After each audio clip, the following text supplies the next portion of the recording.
All right, we are live. Welcome everyone to Hit the Bricks, episode 7. What's the proper modulation? Proper testing, proper modulation. How's everybody doing? It's been 3 weeks. 3 weeks. That's my fault because I was on call last week, and I gave that phone up this morning. Oh my God, it's been a hot week. And speaking of hot, I want to shift it over to Davey. Guys, I want you to feel for Davey right now, okay? Because he has no AC. And as soon as he told me that, I was like, stop. Or nope, don't you do it. We're saving that for the show. Wow. So how did this happen? How did this happen? Why do you have no AC? I don't know. I was at my sister's yesterday, just having like a pool day with the family. And right now I'm staying with my older brother, Matt, and he's got 2 AC units. So when I get home last night, I'm like, oh, wow, it feels kind of warm in here. And the thermostat says 85. Fans running, but nothing's happening with it. And wake up this morning and find out that the AC unit that's in his master bedroom is working A-OK, but the other one is not switching on. So we have somebody coming to visit tomorrow morning, but as of right now, it's 88 inside the house, and Holy it is crap. the real feel outside right now is about 116 out here in the West Valley of Phoenix. So I've got a couple fans on me, and I've got an ice pack on my back, and I'm just trying to make the best of it. But once I'm done here, I can go find some AC. But I can talk shop with you a little bit, because I don't know if you know that I actually work on ACs. I'm not going to drag this out because we're live, but is it a window unit that you have, or do you have like a condenser outside? It's a big old there's 2 big units outside. So okay. So the home warranty guy's gonna come here tomorrow and check it out, and we'll find out what's what. Okay, I'm gonna guess right now and tell me after he comes out, but I'll bet you have a bad capacitor. Because it sounds to me like if you're getting air coming into your house or your apartment or whatever, because I deal with this every day. If you got air coming in, but it's hot air, then more than likely your condenser's not running, and that's because your capacitor is bad. So that's what I'm guessing. But man, I feel for you, dude, because I just got off a call this last week, and I had so many AC calls, a leaking AC call. It was all ACs pretty much throughout the whole week. It's like 95 degrees here in Orlando, and we got that humidity, so it's brutal. But yeah, man, hang in there. That's tough. It'll be okay. If I have to, I can go sleep somewhere else tonight if we can't remedy it. Yeah, you might have to. But yeah, I'll be okay. Nick, how are you doing, brother? I was just telling you that I watched the Sean Clark interview today. I think it was it's like 2 hours and 45 minutes, something like that. And I watched about 75% of it while I was at work today. Great. I'm telling you, if you guys are Halloween nuts, if you're big Halloween fans, watch that latest show, because Sean Clark really goes deep into a lot of because he talks about the Horror's Hall of Grounds, and there's a section in there where he talks about he's got some filming locations that he still hasn't put out yet for Halloween 1 through 6. And and not just Halloween, but a lot of other great stuff too. But Nick, what is that like, man? Because I can tell you right now, Sean Clark, he's such a major part of the horror community. And I remember when I bought the Halloween 2-disc limited edition DVD back in 2000, I think it was. And I think that had that Horror's Hall of Grounds on there. And that was my first discovery of Sean Clark 25 years ago. And I was like, wow, this is different. This guy's really cool. He feels like one of us, and he's going around showing us all these filming locations. And I think he made me want to visit filming locations. He was kind of like, and that's probably part of the reason why I was foaming at the mouth to go visit Rob Zombie's Halloween 2 filming locations when I was over there. So yeah, man, great work on that. What's that like? Was it fun talking to him? Yeah, we've had Sean on, I think 4 times now, and Sean is a really, really cool dude. I have always said, and I said it in the episode like 18 times, not exactly, but maybe it was 18. I was like, you're the authority, man. Like you are the guy. And he doesn't see it that way. And that's really cool. He doesn't really have an ego. Like, he's very much like, nah, dude, like, I'm just a fan. Like, I'm just a fan like you guys. And it's like, Yeah, we know that you are, and we can tell. And I think that's why so many people dig his content, because like, you see people that do what Sean does. And he even talked about in the episode that are just doing it for the views. Like, they're just doing it. I remember that. Yeah, to drive traffic. But for Sean, it's a passion. Like, he loves that stuff. And so, yeah, he's a really, really cool dude. I like him a lot. And I would actually say I consider him a friend. I've gotten to know him a lot over the years. And yeah, I'm gonna put his cell phone number out there in the chat. No, I'm just kidding. But yeah, he's a really cool dude, and it was a really good conversation. And you know, you get about halfway through the episode, and I'm thinking, okay, we're gonna start winding down. Sean's voice is going because he was at a con all day, and then we kept going, and then we kept going, and then we kept going, and before you know it, it's like, holy shit. It just flows with him. And then afterward, after almost 3 hours, the three of us hung out in the virtual green room for a half hour and talked about stuff more. And Sean showed us those original photos from Kim Gottlieb. He showed them to me and Christian. He was like, put your hands up so I know you don't have your phones. And we both put our hands up. And he was showing us all those prints and stuff. And he's, you know, still trying to talk Malik into letting him do a book and put all that stuff into it. But he told us a lot of really cool stuff, some of which I'm going to share with these guys, some of which I can't, but it's awesome. Sean's, if you're a Halloween fan, I'll just say this. He did say this in the episode, so this isn't really a spoiler. You got to make it to 50 years. You have to make it to 50 years of terror. Jamie Lee he's like 99% certain she'll be there. He believes John will too. One thing that I was not familiar with, Kyle Richards has never done one, and he believes she's going to go too. He said that Malik agreed to pull out all the stops, that they're going to go out with a bang, and it's going to be, obviously there will be one at 75 years, but as he said, he's like, I ain't doing that shit for the 75th or whatever. So yeah, make it out to 50. I'm going to go. Christian and I have already talked about it. We're actually going to go together. So yeah, make it out there if you can, guys.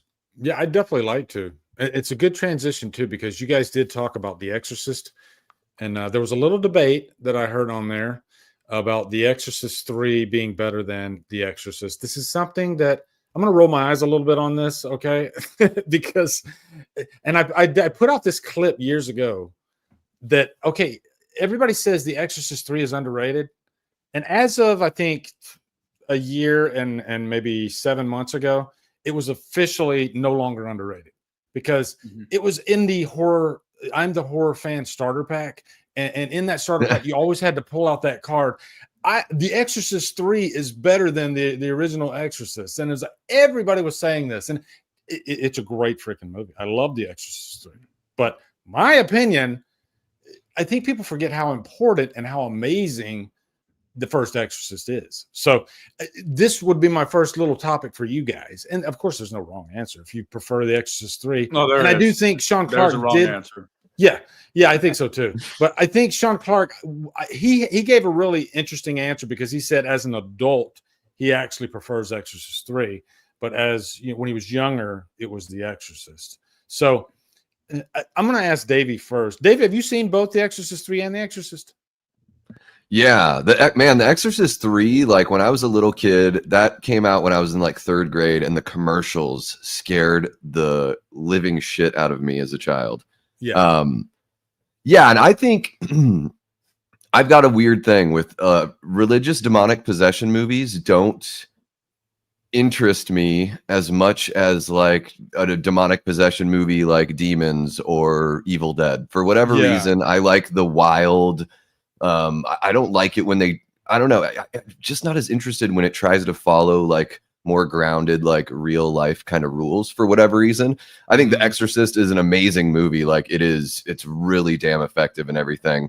I don't get as much enjoyment out of it as I do from something like Exorcist 3, which is like more my speed. But I mean, there's undeniable the impact and how important the original Exorcist is. I mean, it's like, and I think they're two pretty different movies too. So to compare them, which is a great thing.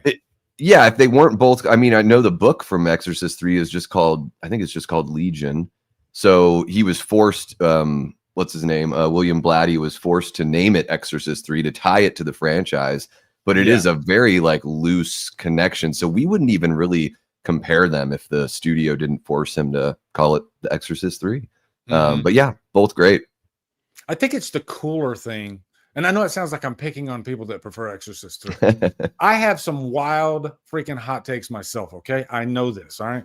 But I do think, and not everybody, but I think some people think it's cooler if I prefer Exorcist 3. But I think you can kind of compare the first Exorcist to Jaws with how iconic and how legendary. And it's almost like everybody talks about the first Exorcist. Everybody's seen the first Exorcist. It's sort of played out. And I almost wish I could go back and watch the first Exorcist for the first time, because if I could do that and I didn't know about the legend of the first Exorcist, that would be the true test, because I think that movie would literally shock the shit out of you if you didn't know about it. If you watched it for the first time, some of the stuff, even still to this day, that happens in the first Exorcist is quite insane, and it's directed in such a like an A-level top tier director way. And man, that movie really just sets it. I think The Exorcist first one really makes you feel more uncomfortable than The Exorcist 3. But to give full props to The Exorcist 3, I still think that's a 5 out of 5 movie. I've reviewed it. It is phenomenal.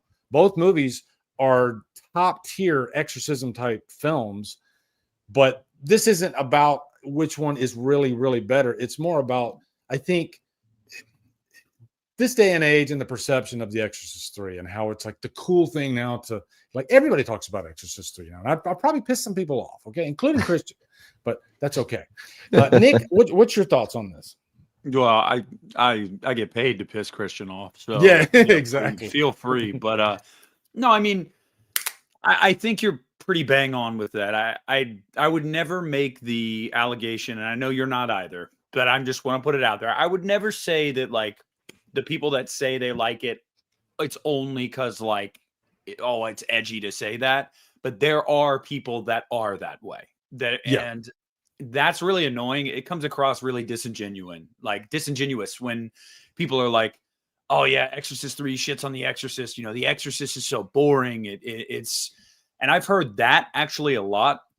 And I'm like, I just can't get behind that. The Exorcist is a movie that is a drama first, where horror takes place in a dramatic story. It's not a horror film per se. It is, but like the drama is the center of that movie. And, you know, you either can get behind that or you can't.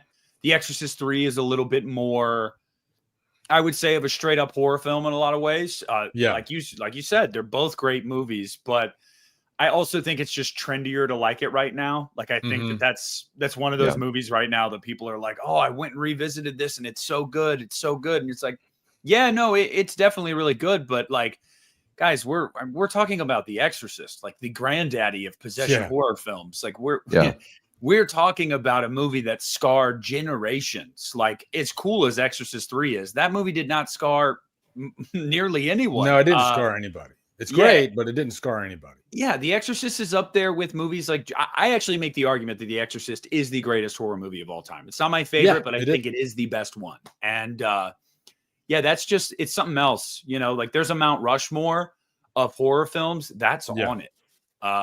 So Exorcist 3 is great. I'd even say that I still think The Exorcist, and us three guys and people in the chat, most of us are like really heavy dug in horror fans. Okay. And we roll our eyes when somebody says, I didn't like it because it wasn't scary. Shit does not scare us. Okay. The Exorcist is in the top 5 scariest movies of all time in my book. It really is. Do I watch it and get scared? No, I don't. But I know what a scare looks like. And I know that movie, to the uninitiated, if they watched it and they weren't a horror fan, it would freak them the fuck out. Okay. I don't get that from Exorcist 3. If you're talking about the scare factor. Okay. But I also think there's the newness factor with The Exorcist 3, because guys, I'm an old geezer. I remember when The Exorcist 3 came out It bombed at the box office. Not that matters. The Thing bombed, and it's one of the greatest horror films every time. But you can actually compare Exorcist 3 with The Thing, because Exorcist 3 kind of sat dormant for decades. It had come and it had gone, and nobody ever talked about it. Okay, even the horror fans that I talked to, crickets. Then all of a sudden, one day, a few years ago, maybe a decade ago, something like that, somebody started talking about The Exorcist 3. I don't know if it was maybe Shout Factory's release of it. I don't know what it was, but all of a sudden, somebody said, "Oh my God, this movie's amazing!" And then everybody that had seen The Exorcist umpteen times, it was the newness factor. Oh my God, this is so cool that this movie's been around since the early 90s, and it's kind of like The Thing. The Thing is one of the greatest horror films of all time. It sat dormant for decades. Nobody ever said anything about it. So, yeah. Well, and then there was that director's cut that came out of Exorcist 3, and I think that sort of lit the fire of people being like, "Whoa, this is like," even though people still appreciated the original theatrical cut, they're like, "This is a superior cut that does elevate this movie higher than, you know, what we had previously thought." So I think there's a little bit of that there too. Yeah. Well, we can all agree though that The Heretic sucks. It's really bad. Oh yeah, that movie is horrible.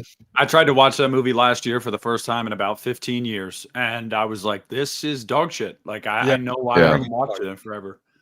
There's something about George C. Scott in these horror movies. I love him. I love him too. You know, Exorcist 3 and The Changeling, or like, you know, The Changeling's one of my favorite, like, if you want to call it a haunted house, or like, you know, a soul seeking justice for what happened to them when they were alive. Like I found recently in the last few years, I really like those types of movies. Like out of nowhere, I'm like, this is one of my favorite subgenres of horror. And mostly like The Changeling kind of smacked me over the head. And I was like, I think damn, The Changeling I love works this because it doesn't try. Like the scariest horror movies, they don't try to scare you. They let the story take over, and shit happens in the story that is just like, oh my God, is this really happen? Oh, it's happening. Gut punch. It's not, and I think this was a common thing, decades ago, where they didn't say, okay, now we got to insert a jump scare because that's going to scare people. No, it's like the first Jaws. I hate to bring up Jaws again, but when I'm into that story, I'm loving it. And then all of a sudden, when Hooper goes down in that boat and he sees that floating head come across the water, it works so well because it didn't feel like it was just planned out. It felt like, oh, by the way, it's gonna, it's the car wreck that you don't see happen. Yeah, and I think that's a thing that a director has or they don't have, and in recent years, that's really become obvious to me with like the Conjuring movies. When I think about it, like James Wan is a guy that can do scares in like the most like mundane, inauspicious ways. Like you don't think something is scary, and James Wan can like make it scary, and you're like, what the fuck? Like, how did that scare me? And then you follow that up with movies like The Conjuring 3, and then sadly how the fourth one looks like it's going to be just by the trailer. It's a director that doesn't have that kind of approach. They don't have that skill. So it's just like, I must scare you. I have to make you jump. I have to do, and it's like, that's just not, I don't know. Like you see that shit coming from a mile away. I remember the scene in The Conjuring where it's just like, dude, Lily Taylor's just, or no, it wasn't Lily Taylor. It's one of the daughters is just on the steps, and the dad's walking around the house at night, and the camera just pans up at the steps, and there's the daughter. It scared the shit out of me. I was like, this isn't even like supposed to be scary. And it scared the shit out of me because like he can like really just create a mood. I don't know. Jump scare fest. Yeah, and jump scares can work. They have to be well earned and they have to be well timed. It's like a fart joke in a comedy movie. Yeah. Like they're not bad just because they're easy. It's just all about like putting it at the right time. But I think there is something to be said, like what you were saying, Nick, about making something that's like relatively innocuous or like an everyday kind of thing, making it scary. That's a very like Hitchcockian kind of thing, like making you afraid of the shower. Or like Black Christmas makes you afraid of the phone ringing, and The Changeling makes you afraid. A little red ball bouncing down the stairs becomes the scariest friggin' thing in the movie. And I don't know, there's something that's so just deeper, I think, about that. So much deeper about that. Dude, the movie Arachnophobia made me scared of my bathroom just Oh, yeah. entirely. Like, Yeah. I don't like closing my eyes in the shower to wash my hair. There you go. I always like look behind the toilet and stuff. Like, it's just, yeah, that stuff that'll scar you for a generation, for the rest of your life. I mean, Jaws. Yeah. Everybody's scared. Like, they don't want to admit it, but most people wouldn't want to fall off a boat in the middle of the ocean. You don't want that to happen. No. It made people afraid of the tub. Yeah. Or of a pool, you know, it's amazing. Well, you were speaking of the tub. I immediately thought of the first Final Destination. It might not be the best and most inventive kill, but I think one of the creepiest kills is when that guy dies by hanging himself in the bathtub, and he's got the soap on there, and his eyes get all red. You know, because I think that one felt the most real. Like, that's the one that could really happen.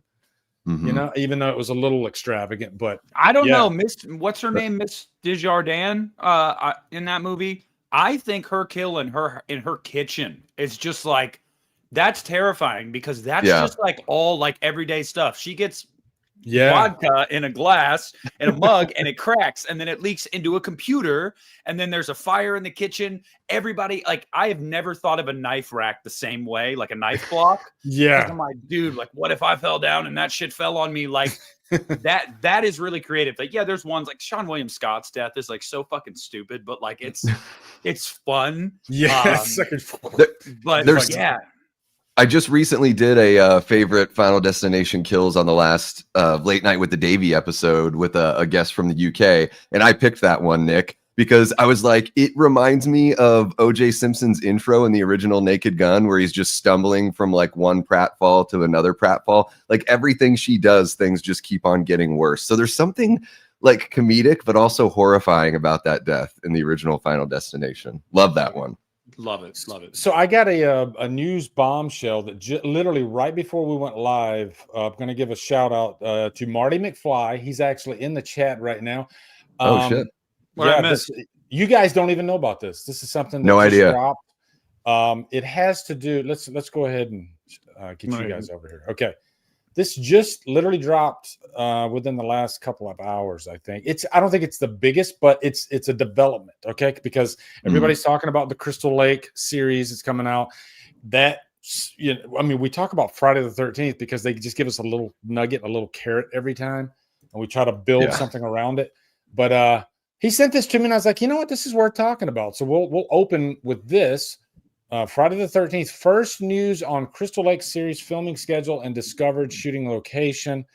This is from Friday the 13th franchise.com. Okay, and this is June 9th today. All right, so the new Friday the 13th streaming series Crystal Lake is mere weeks away from the first filming taking place, and I am very excited to see the first official project of the franchise begin production since 2008. When Friday the 13th, 2009. By the way, my Friday the 13th, 2009 revisited, it might be up tonight. I'm about 60% through it. It's over 20 minutes long for sure. You're still not a fan, right? Or no, you are a fan. I'm not going to tell you. Okay. Yeah, you got to watch the video.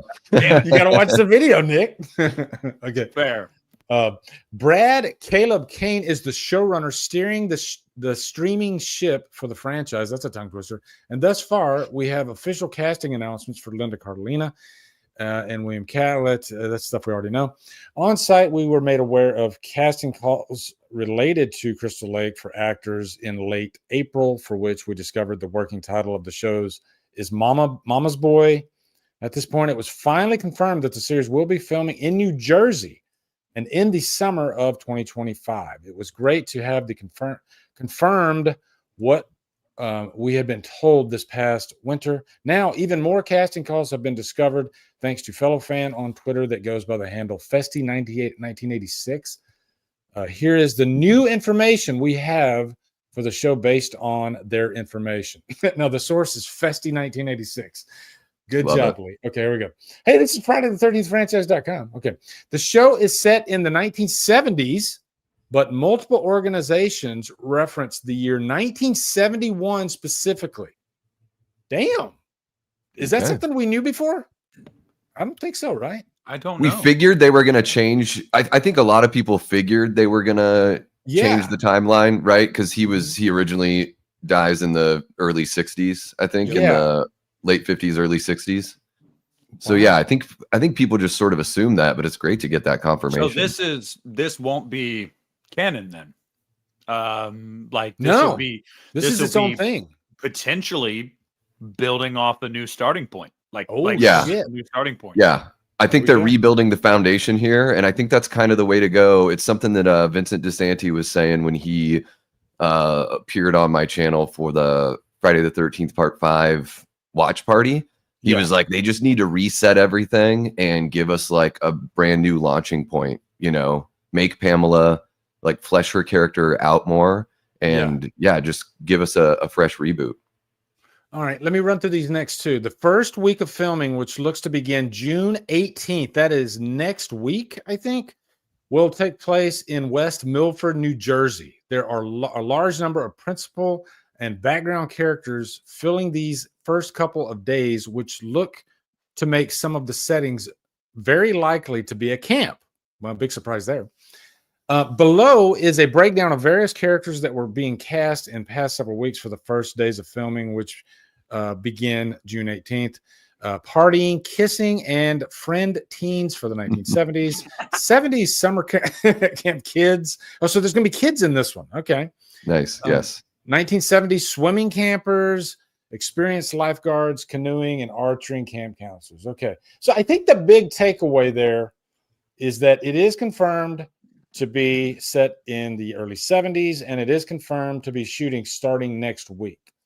So I don't think I need to read anything else there. Okay, guys, I think it's crazy to say that like we can actually say, unless the plug gets pulled in the next 10 days, we are going to get Friday the 13th content very soon. Yeah, man.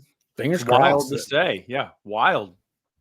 That is really wild. Damn it. And I wanted this to be set in the 70s, and I'm happy that it is now. I don't know. Like, what do you guys think? Would you care? Would you want it to be set modern day? No, 60s, 70s sounds good to me. I actually was hoping for the 60s. I really was. I love the 60s. I don't know. Me too. I didn't live through it, but I love it. But 70s is almost as good. I like that a lot. Just as long as we're not doing the 80s. Like, that's been done to death at this point. It's been done to death. By the time I watched Fear Street Prom Queen, I was like, okay, we're done. We have to stop. Like, we have to stop this. I just love that 70s vibe. Like, I was watching this Giallo movie. God, what is it?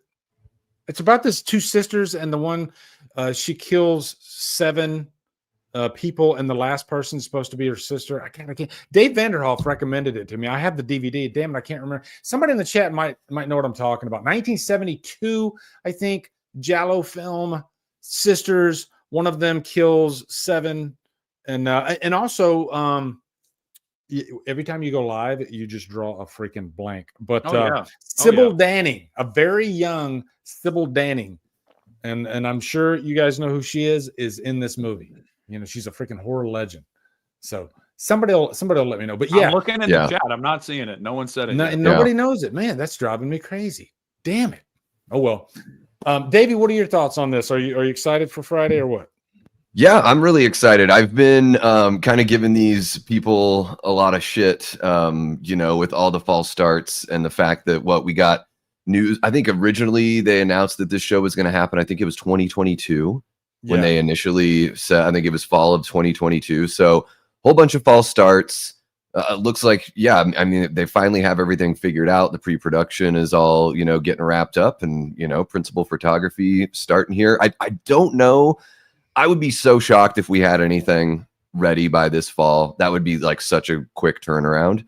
But I do love I like the idea of doing the 70s, because if Jason's a kid in the 70s, then that we're going to see, you know, that play out with him as a child. And if they use this as canon for any films moving forward, the films would take place in the 80s. You would have adult Jason in the 80s. So, and I'm right there with you. Like, 60s is great, but there is something about that 70s camp. I feel like that's like really when it popped off. The hairstyles from the 70s are awesome.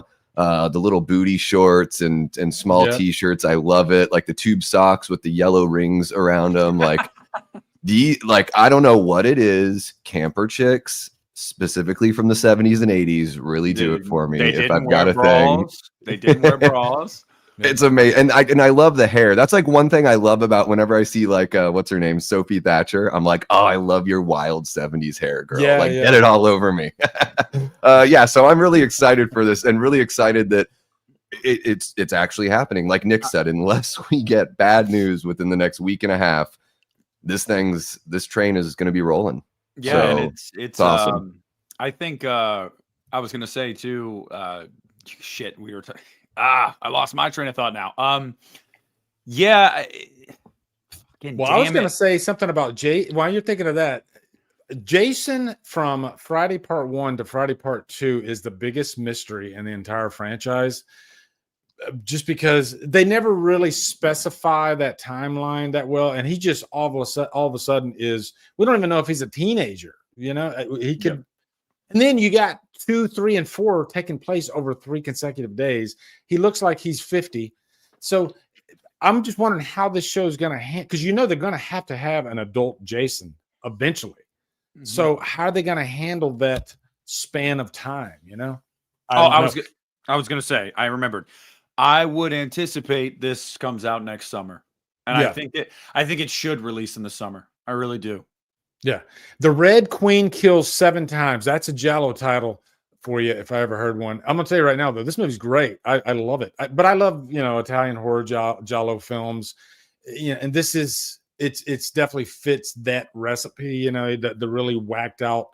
They go a little bit more ambitious than they should plots in these movies.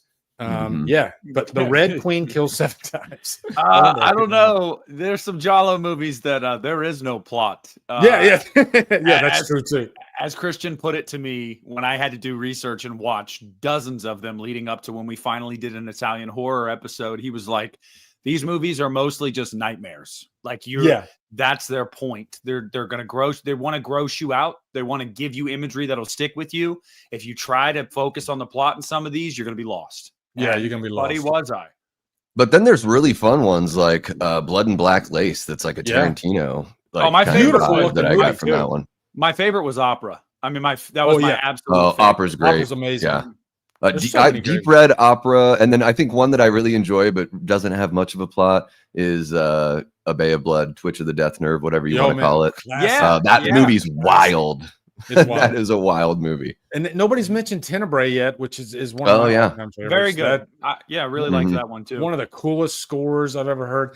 And if I'm not Giallo mistaken, endings, twist endings go, for some reason, at least me, I can never remember. Like 2 minutes after I turn the movie off, I can never remember what happened in the twist ending because they're just so whacked out. But the ending of I think the ending of Tenebrae is one of the best Giallo twist endings, just for how whacked out crazy. I won't spoil it here, but and I think Tenebrae is a great gateway Italian horror movie because it takes place in the 80s. It definitely has that 80s vibe to it, but it's full on Giallo too. So yeah, we're talking Giallo, JG Michael, dude. Every chance, I would love to do like a Giallo just full on stream. That'd be a blast. But Pieces, even though Pieces isn't technically because it's a Spanish movie, I think.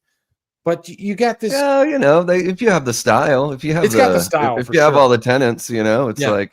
Yeah. That's one of my favorites too, though, just because it does not hold back. And then out of nowhere, they got this karate dude that just happened to be on set, and they were like, "Oh, let's throw him in a scene," and he just starts karate kicking one of the characters in the movie just out of nowhere. And I'm like, you're just like, what the fuck is going on? Even I would say even something like what is it, Dressed to Kill by Brian De Palma. I think that's an American Giallo film. Like it has all the pieces. It's yeah. I mean, one last thing you could pull this to Malignant. Malignant is very Giallo inspired, and it's a great freaking movie, and it's directed by James Wan. So, you can see that influence still to this day. Even John Carpenter, basically, I'd have to dig it up, but I think I read somewhere that he was influenced by Deep Red for the original Halloween. Yeah, of course, the story is completely different, but as far as like the whole mood and the tone of the movie, he was inspired. Yeah. And there's even a scene that where a character is being drowned that's similar to the hot tub scene in Halloween 2 in Deep Red. So you could trace like Friday Part 2 to Twitch of the Death Nerve with stealing that kill. We owe so much to Italian horror. It's just a gift. So I have another bombshell news story for you guys. I'm keeping you on your toes. This is another one that I found today. Let's see if you know this one. Okay. This involves Jennifer's body. Oh, you heard that right. Jennifer's body. Let me get you over here. Okay. Because this movie, it's one of those that it wasn't a big hit, but I saw it in the theater. I loved it immediately. And I was shocked. I was like, this is going to be huge. And then I come out and there's crickets. Like nobody's really talking about the movie. Maybe it's because it's too niche. I don't know. Maybe it was because it was full on horror. But if it wasn't going to be a big hit, I knew that it was eventually going to become like a cult hit, which it did. And I still see it in horror groups constantly.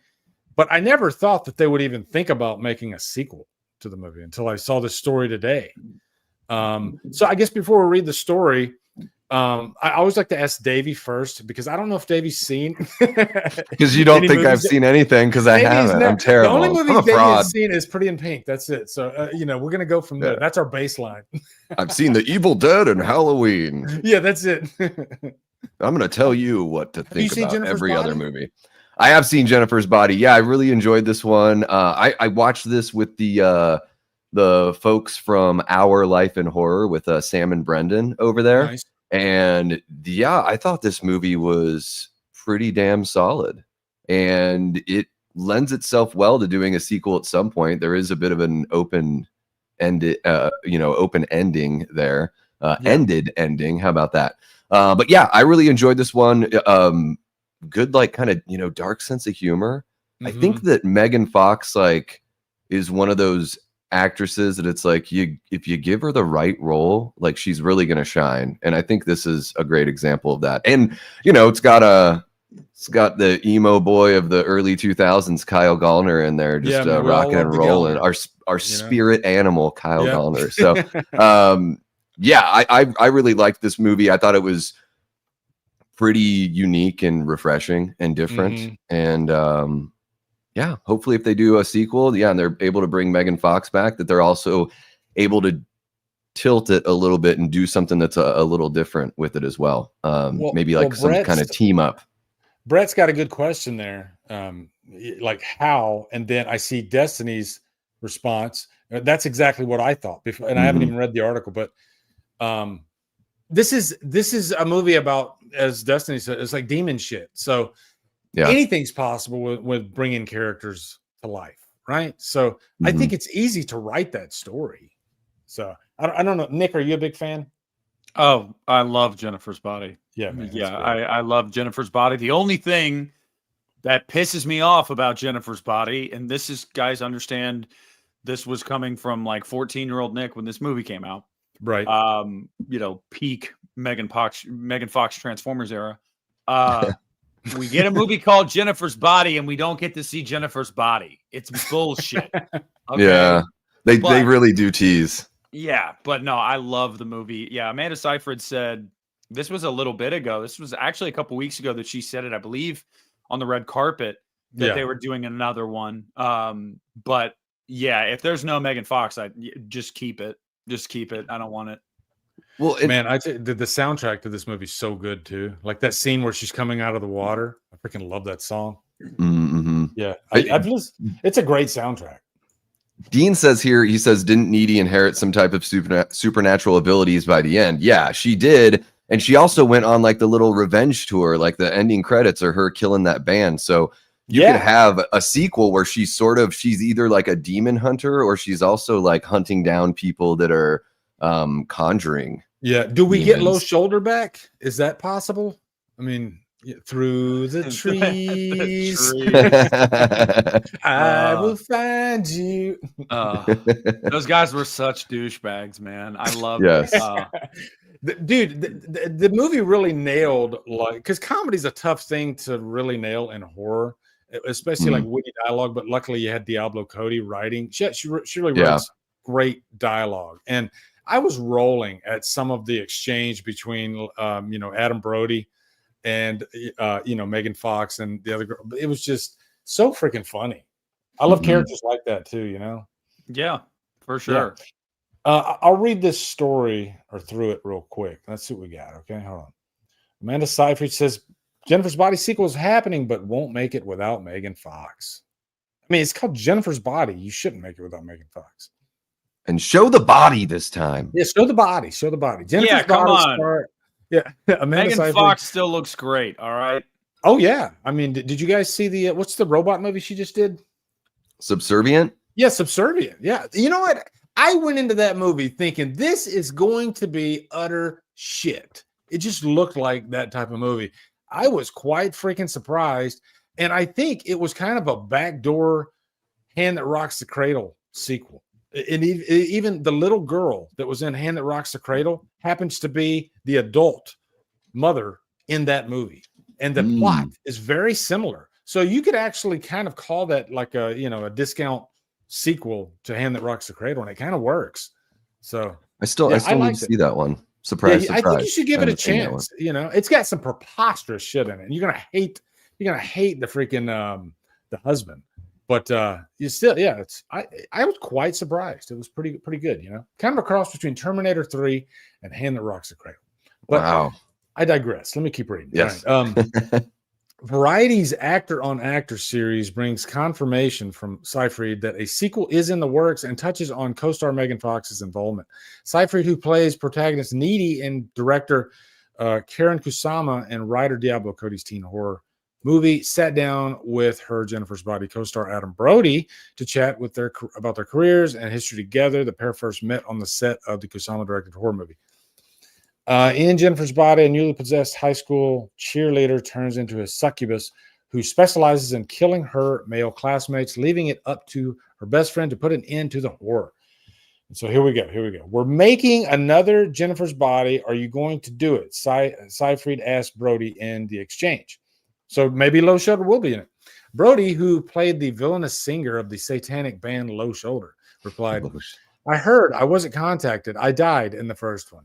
But anything's possible with these supernatural demon shit movies. So did Megan Fox, and I'm not doing it without her, Seyfried retorts. Fox played the titular character Jennifer. We don't need to read that. What's interesting about this brief snippet in their interview is not only is Seyfried taking a more definitive stance on whether a sequel is in development, but she's adamant about Fox returning. While it seems less likely that Brody's minor supporting character would return, it's too early to tell. Writer Diablo Cody told Bloody Disgusting last year that she wants to make a sequel. I'm not done with Jennifer's Body. I need to partner with people who believe in it as much as I do, and that hasn't really happened. I need someone to believe in it who has $1 billion. Elon Musk? There you go. Yeah. So, yeah, man. It's right now. So, it's just a kind of a prayer, but I don't know. I think who they should team up with. I think she should get a hold of Sam Raimi. What is it, Ghost House Pictures or whatever he does? Because Diablo Cody she did the final draft of the Fede Alvarez Evil Dead film from 2013.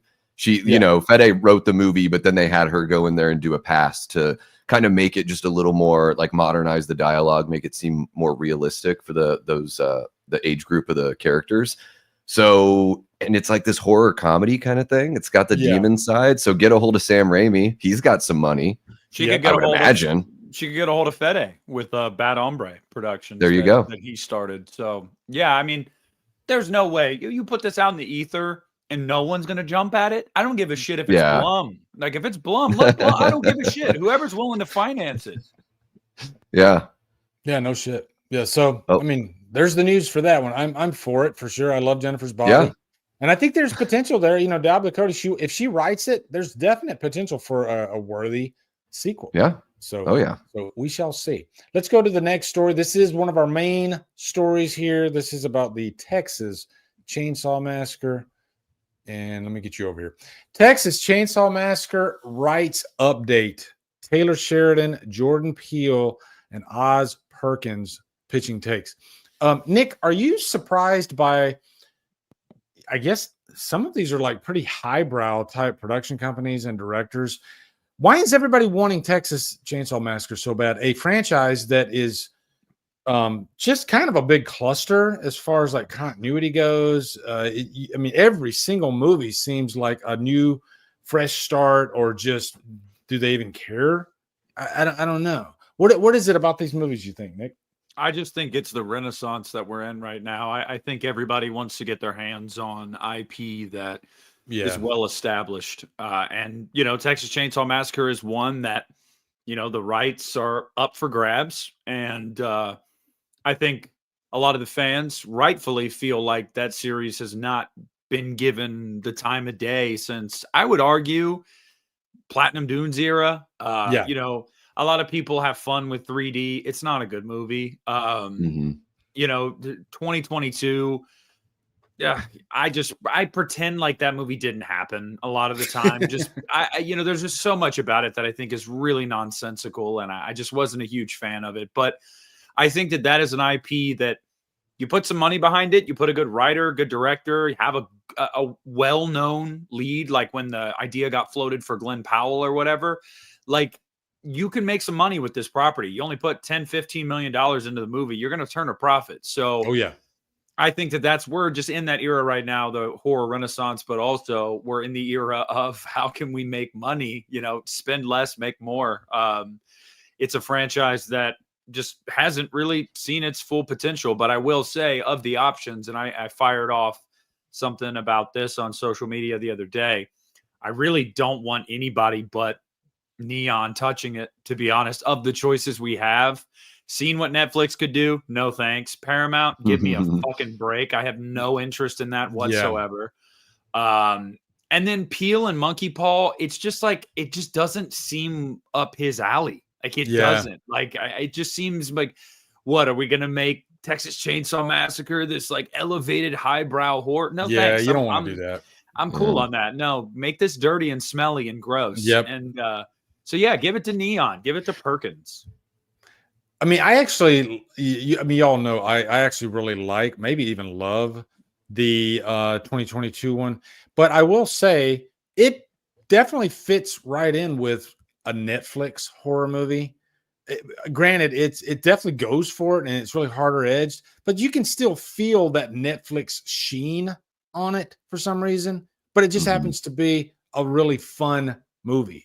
So sometimes I think maybe if that movie wasn't distributed by Netflix, maybe it would have fared a little bit better with people's opinions. I don't know, but it's like, Davey, where would you want this property to go as far as those choices? Or is there like a choice that hasn't been proposed yet that you think would be great for Texas?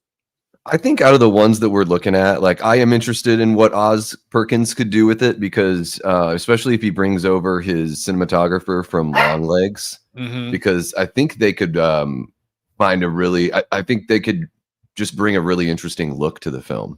I love the way that Longlegs looks. I love the way it's shot. So if you get a little arty with where you put the camera, I think you can really sell the horror and not necessarily have to show as much, kind of like what they did with the original, which is still my favorite in the franchise. Taylor Sheridan, it's kind of interesting because his TV shows can get pretty brutal too. So if it's something that he's passionate about, like I think that could be fun. I also think somebody had brought up When Evil Lurks in the chat earlier. I think somebody like Demian Rugna, who did When Evil Lurks and Terrified, I think that might work. Do something really fun with this. Again, I love the way that the blocking is used in When Evil Lurks. I love the way it was shot. I love the music and just how like it felt like a grounded Evil Dead film. And I think he could bring something, fun and fresh. But yeah, I mean, this series is weird. It's almost like, other than this one and the remake from 2003, like almost every other movie is either like a prequel or a reboot in the franchise. It's bizarre. Like, so I saw Ashton saying that he's got fatigue with it, but I think if they do something like Nick was saying, make it dirty, make it grimy, make it sweaty, I think we could have some fun with it. We can make jokes, and I've said this before. Many people have said this, and I know explode a lot of heads, but I have always maintained that the best director, at least up until a few years ago, to do this, y'all know who it is. You know who Rob could Zombie. give. Oh yeah, a Yeah, dirty, he's gross. tailor made for Yes. Texas. Yep. Yeah, that's the thing that everybody says. Rob Zombie. I think he wants to make it's almost like he turned Halloween into a Texas movie. At least, Well, he actually said in an interview, or it was a podcast years ago, I listened to it. He was asked about that, and he said he almost kind of detested the idea because everybody kept saying he should do a Texas Chainsaw Massacre movie. So he was like, I'm not going to do one because everybody says I should do one. Rob Zombie is very, cool kid energy. Like, I'm different. Yeah. And I love Rob, but yeah. Yeah, House of a Thousand Corpses, like Des says, to me, it just feels like a Texas Chainsaw Massacre remake. Sure. Like, for all intents and purposes, it's like, people roll into this tiny town and everyone in the town is like in on the thing, and there's no escaping their hellaciousness. I do love the feel of the New Line movies, and that's why I highlighted Mark's comment here. They should focus on the feel and the mood, and don't worry about the gore. We've had enough of the films focus on kill scenes. Yeah, I mean, maybe shift away from the zany type vibe that you had in 2022 and maybe go for something. You don't have to go too artsy with it because it's Texas, but I think Texas really suits itself in the scare department if handled correctly. Hell, because the first movie is considered one of the scariest horror movies ever made. And I think it's, like The Exorcist, when you first saw the first Texas Chainsaw Massacre movie, I think that movie had the perfect blend of, a really low budget feel, grindhouse type feel, scary as hell, but also a little wild and zany too with the family and some of the characters. And I think maybe that's why we haven't had too much in the way of continuity with the rest of the franchises, because it's so hard to perfectly capture the vibe that the first movie did. And they really kind of throw everything off in the second movie, which is fun. I like the second movie, but it sort of turns the first movie into a joke. Like, okay, we're done with that. Now we're going to go this way.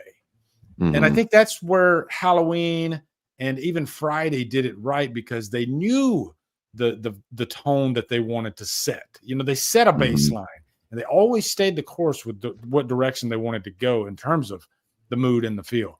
Texas didn't do that.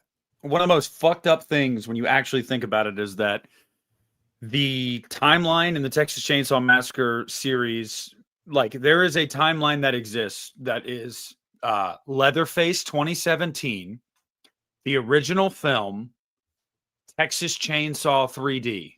Like, that's a fucking timeline. There's another timeline. Like, I'm not, like, that's so wild to me. Like, oh yeah, I'm gonna watch Leatherface, and then I'm gonna watch the original film, and then let's watch Texas Chainsaw 3D, and it flows perfectly. Like, okay. And I like Leatherface. That movie is the toughest for me to get through, because 2017. It goes super dark, but it forgot to not be boring. It's not a Texas Chainsaw Massacre movie. I've always said it's not a bad movie. It's not a bad road movie. It's a bad Texas Chainsaw Massacre movie. For sure. Like, Leatherface himself is sort of an afterthought in that movie, even though he is kind of the point, the twist that's set up in the movie. But when you think of Leatherface, the character, the last thing you think about is the movie Leatherface. Funny enough, you think about the first movie and a lot of the others. You didn't like how his deformity came from a bullet wound in his cheek? You didn't like that? I loved that. I didn't even remember that until you told me. Yeah. It's a bullet wound. It's an exit wound. And then he's like, I'm going to stitch it up. And now I'm just going to wear masks of faces, because why not? And I'm like, oh, this is fucking stupid. Like, that's terrible. Yeah. Okay. Ashton, I saw some people calling him out in there. Let's see what he says. Okay. Let's give him his day. Only Texas Chainsaw Massacre I like is the remake, and I don't even like the OG. Oof. Damn. I've made this case so many times that there's no way that the remake is better than the OG, but he's taken it a step further and stating that the OG is not even good, which it's one of the most important freaking horror films ever made. So, but you know what? I've backed off a little bit. Because I recently watched the Platinum Dunes ones, and maybe I'm in a love fest with Platinum Dunes watching the Friday remake too, but Mhm. I still don't think it's as good and definitely not as important. But Dude, go ahead. I'm gonna make the argument that that Platinum Dunes era was fucking underrated. Like, I'm sorry, It was very underrated. like the Texas Chainsaw is really good, and so is the beginning. Texas Chainsaw 03 is my favorite TCM movie, and Yeah. you guys know how I feel about Nightmare 2010. Like, leave it the fuck alone already. God damn. Like, if you did a poll of like the best Texas movies, and just had all the movies in a line and gave you the percentage, I think the top 2% would be the first movie in the remake. Yeah, no question. Yeah. I think everything else is kind of just falling off. Throw them in the trash, just like Sally in the 22 movie. That's such an epic moment. The craziest thing of that Platinum Dunes era is the only movie that ever got a follow-up was Texas Chainsaw 03. It was the only one that got a follow-up in the same timeline. Now, yeah, sure, the it was only a prequel. One. But yeah, and The Beginning's a really good movie too. My favorite thing about The Beginning is everybody dies. Sometimes I like I love The Beginning movies like that. I might prefer it to the remake, and I know that's sacrilege, but I when I watch them back to back, I kind of enjoy The Beginning more. I don't know. Mm-hmm.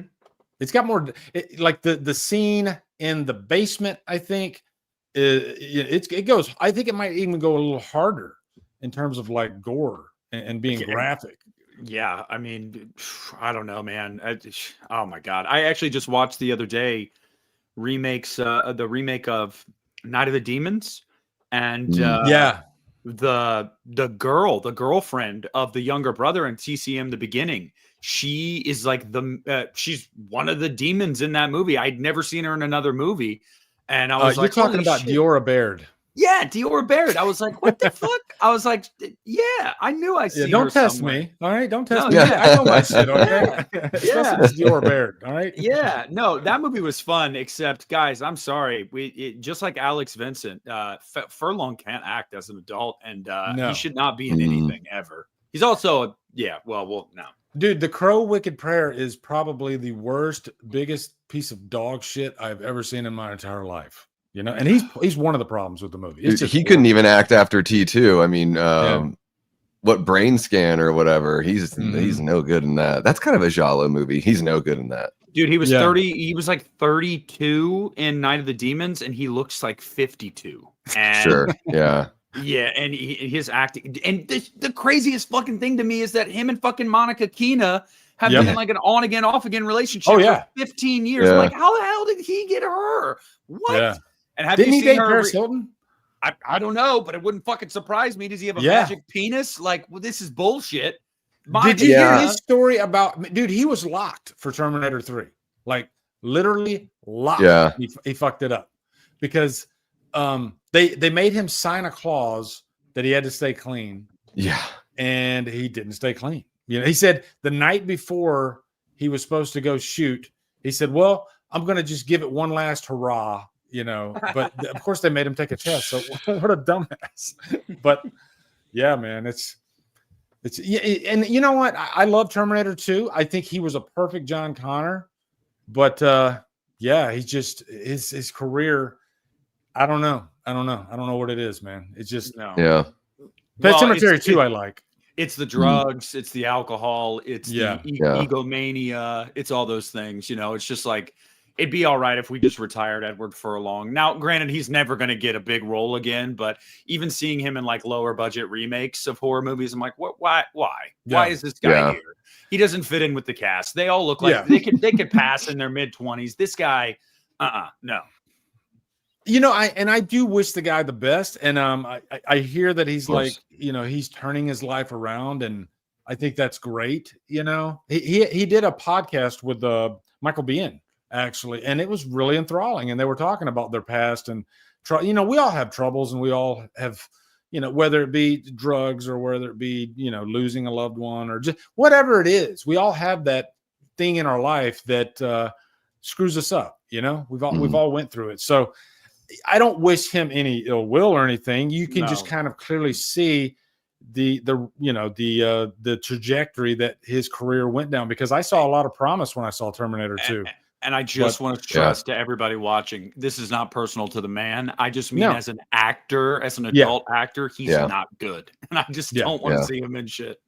Destiny says she's never seen Pet Sematary 2. Oh my God, I'm gonna have a Christian moment here.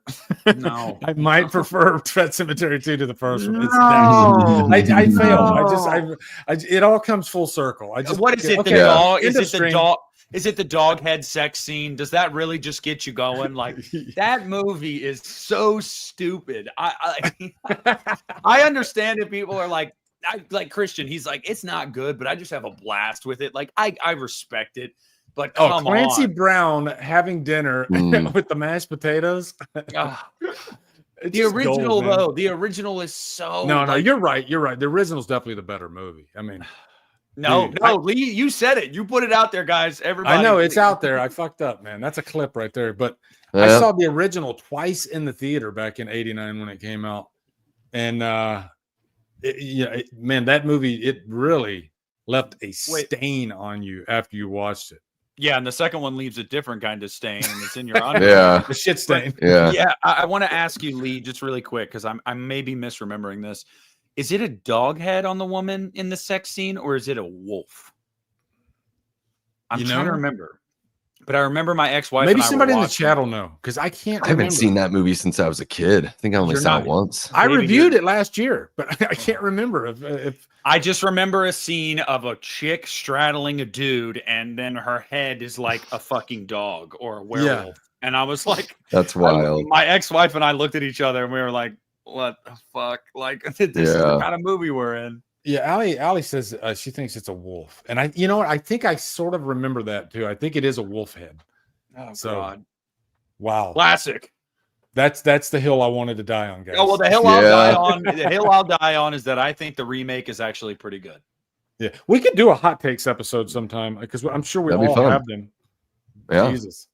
Okay, I didn't even read the story because we know the story of Texas. I don't need to read it. So we'll go to the next one. I want to talk about this actually. Yeah, share this tab instead. The Carrie TV series. This is a property that seems to never die. They've made one sequel, but it seems like they keep doing a remake. You know, it's like they can't get it off the ground. And I do like The Rage, Carrie 2. I'm a big fan of that one, actually. So I don't know what's now. Have you guys seen The Rage, Carrie 2? I never saw that one.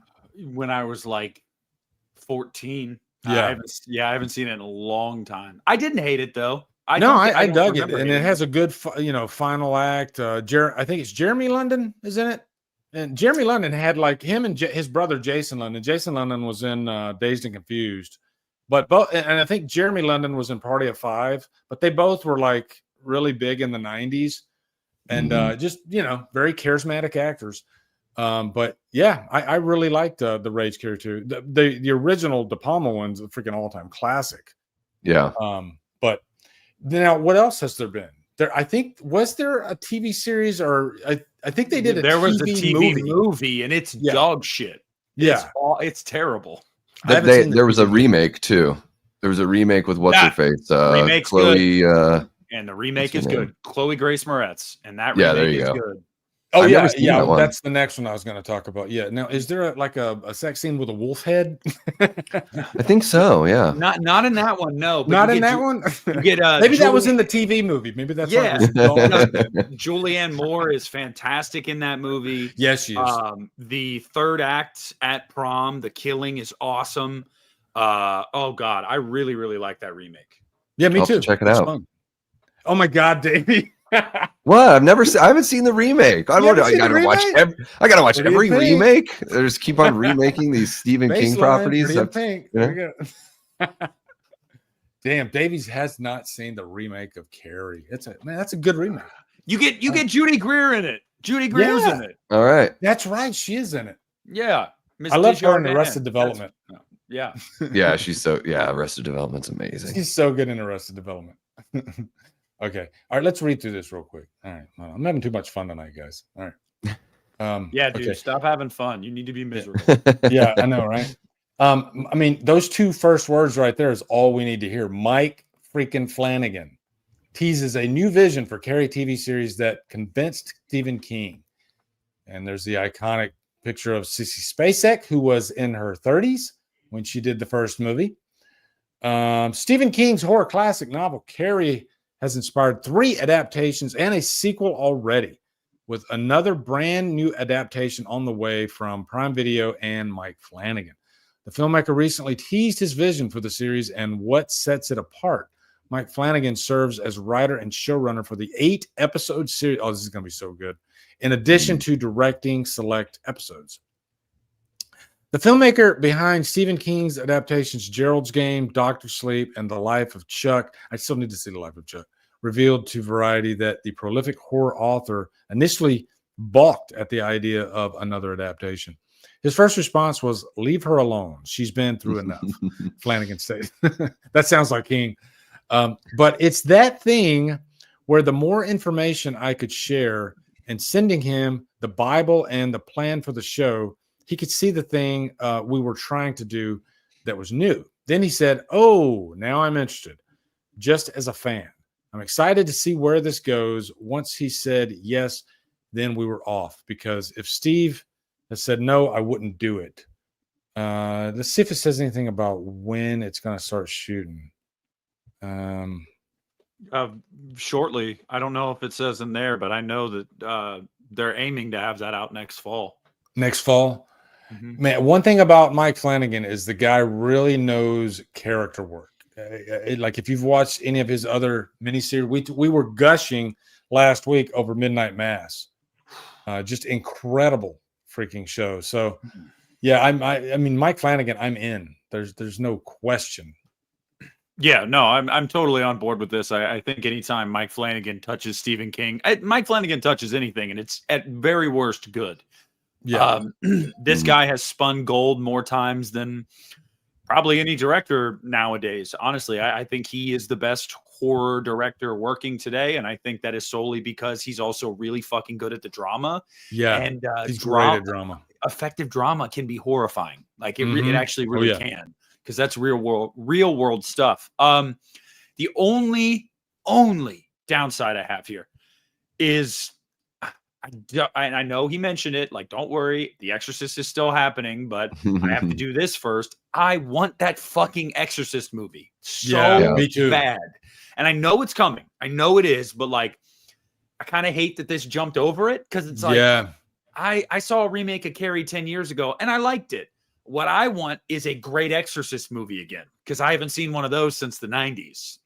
So I'm on board though. I think it's going to be really great, and the cast is fantastic. I'm really looking forward to it. I think he's putting as much distance as he can from Believer, and that's not like a knock on the movie itself, but he has a different vision for it. And if it comes out too close to Believer, then it might confuse some of the Joe Sixpacks out there that aren't in the horror know like we all are. So I think that's what he's doing. I think he's just trying to like space it out. So let's go ahead and do the Carrie show first, and then probably 2027, then we start doing, a fresh new Exorcist movie. We'll see. Did he even say if the Exorcist is going to be still a sequel to the original? Like, is the original canon? No, it's the original, yes, but Believer's done. Like that's going to be a one-off. That's going to be a weird thing, because I think his movie's going to be pretty well received and make good money. Yeah. And I think they'll make a follow-up to his Exorcist movie. So you're just going to have Believer there. That's just like, I guess, the new Heretic. Although Believer is far better than the fucking Heretic. Yeah. But it's just going to be like there. And people are just going to pretend like, oh yeah, I guess that happened, but I don't really remember it. And it's like a fart in the wind. I got some. Let me get these super chats real quick. Imagine Mike Flanagan working with Darabont. I mean, I think Flanagan might be a little bit of the modern day Darabont, as far as like, because Darabont did Shawshank Redemption, and if anybody can handle slow burn drama, it's Mike Flanagan. So I think that's a good comparison for sure. Let's go. Chappie, he says, are you guys aware the long lost director's cut of Carrie remake, similar to the Crow City of Angels, to where it was more faithful to the book and had a different feel to it before the reshoots? Interesting. I did not know that. I'm very aware of the Crow City of Angels director's cut that we'll never see, even though there's They say it's a director's cut, but it's definitely not a director's cut. And I'm a big fan of The Crow City of Angels. I don't know. There's a certain vibe of that movie that I just really enjoy. I think it's a beautiful looking movie too, and it's kind of fun to laugh at times. So yeah, but as far as the Carrie, no, I'm interested in. I'd love to see it. You know, I love the Carrie remake. So yeah. Well, I'd imagine this new show is going to be, since it's 8 episodes. Yeah, you know, a mini series. I would imagine it's going to be pretty faithful to the book, but also it sounds like it is going to be kind of taking it in a fresher direction as well. Yeah, because I think that's what enticed King was, oh, this is something I wasn't thinking about. So I think he's going to throw a little bit of a twist in there, at least not like an actual twist to the end of the show, but you know, just a different angle, I guess, to approach the story. So yeah. I don't Lee, know, any theories on what that could be, guys? I mean, well, Lee, I just wanted to say, Lee, there is a super chat from before from JG Michael. He had a comment or a question about Texas Chainsaw Massacre. Okay. I was looking for it. And another one from Chappie too. Another one from Chappie back there as well. Shit. Okay, hold on. All right, hold on. So there's the first one from Chappie. We got George Hellman. I'm going up. I think it's because I had the other window open. I'm trying to remember what. Well, you know what? I think I can find it if I just go to the starred comments. Yeah. So JG Michael gave a $5 super chat and said, "Do you think Bob Burns?" There you go. Do you think Bob Burns gets enough credit for Texas Chainsaw 74? His set design is huge part of the film's power, in my opinion. He's just as important as Toby. Yeah, I think he's got a good point there. One of my all-time favorite documentaries is The Shocking Truth that's off of the Blu-ray for the first Texas Chainsaw Massacre. By the way, Texas Chainsaw Massacre might have more Blu-ray release editions than any other freaking horror movie ever. But yeah, Bob Burns, he's presented quite thoroughly in that documentary. If you've never seen The Shocking Truth, I'm telling you, that is a fantastic, and it kind of brought me over more, if that was possible, to how important the first movie is. It's a fantastic documentary. But yeah, Bob Burns, he's the guy that, you know, created, you know, he went out and got all these freaking skulls and stuff for like The Room, and some of them were real freaking skulls. I think most of them were, you know. So he's the what's the dead animal at the beginning of the movie? The armadillo. Yeah, the armadillo. Yeah. He created that. I don't know if he actually gutted a real armadillo or if he like made it. I don't know, but yeah, that's definitely a good point. Let me see if there's another super chat up here. Hold on. Yeah, there's a Jennifer's Body one from Chappie. Okay, I'm sorry, Chappie. I love Jennifer's Body. But why do you have to cut away right before we get the goods? Why? Why? And they even play this suggestive music too. Actually, well, Davey, there is a behind-the-scenes photo from that lake scene that you can find online, my friend. Looking it up right now. Just saying. It won't let me go up any further. So, Chappie, if you want to just type it out, you don't have to do the super chat, but I'll snag it if you type it out for the Jennifer's Body. Yeah, I mean, if you go over to the start, it's there. It should be there.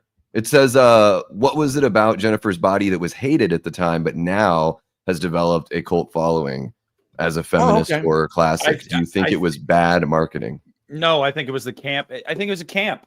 I really do think it was the camp. I don't think the camp sold at that time. Like, people just go back to that era of horror, man. That was like the remake craze. You know, all of these things were being overly serious. Like, they were really, we're going to be gritty. We're going to be violent and offensive. And then you had Jennifer's Body that was like, we're going to be goofy and like cartoony and like, and I love that, but I just don't think that resonated with audiences at the time.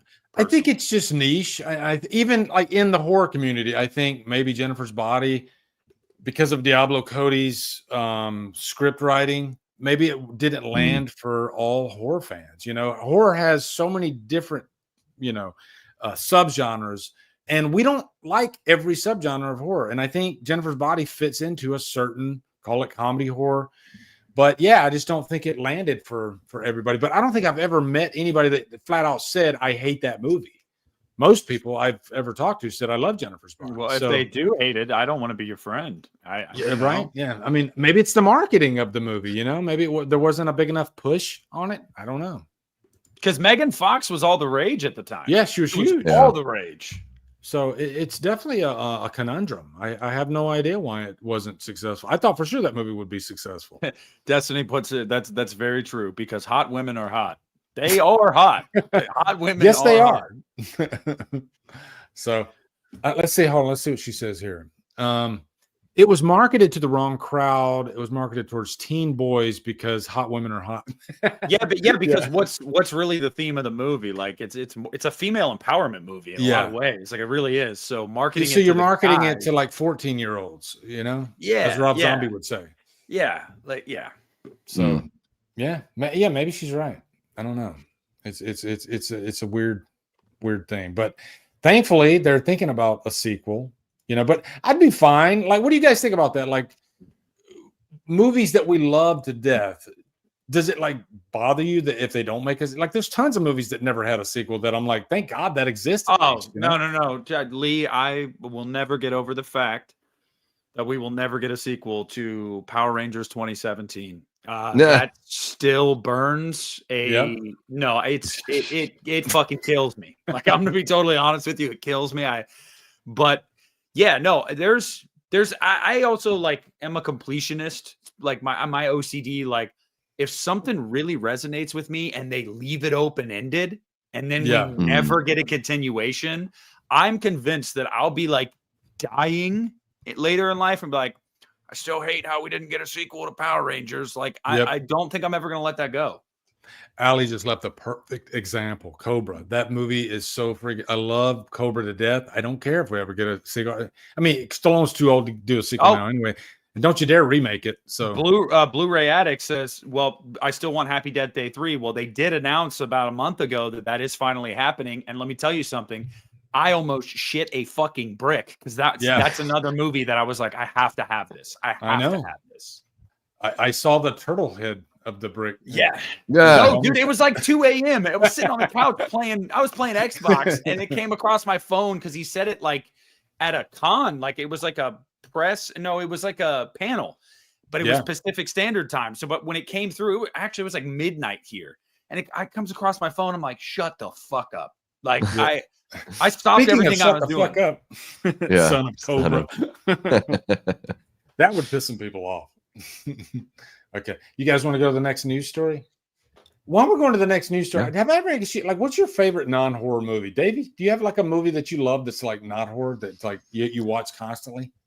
Oh yeah, I mean, I would say the movie that I watch the most that's not horror is Fletch with Chevy Chase from 1985. We had a Chevy Chase Love Fest, didn't we, a couple of weeks ago? That's in my top 5. I mean, Empire Strikes Back is one of those that stands out to me.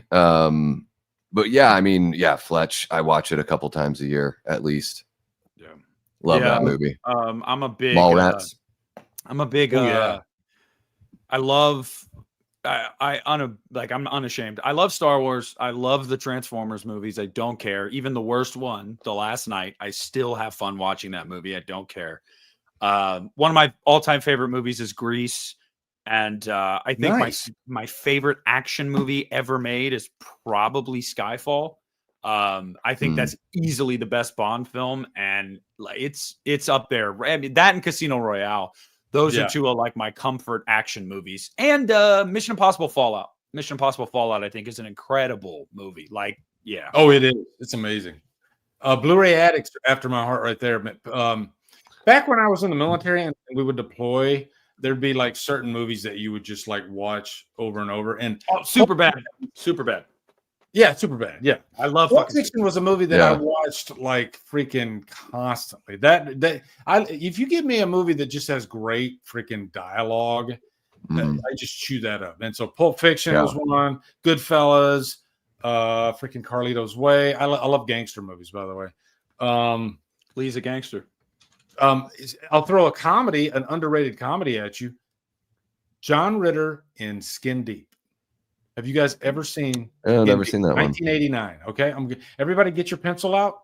Number 2 and a piece of paper. Okay, I want all my audience to write John Ritter in Skin deep. You will thank me after you watch it. You will be, your sides will hurt. And I'm gonna set you up.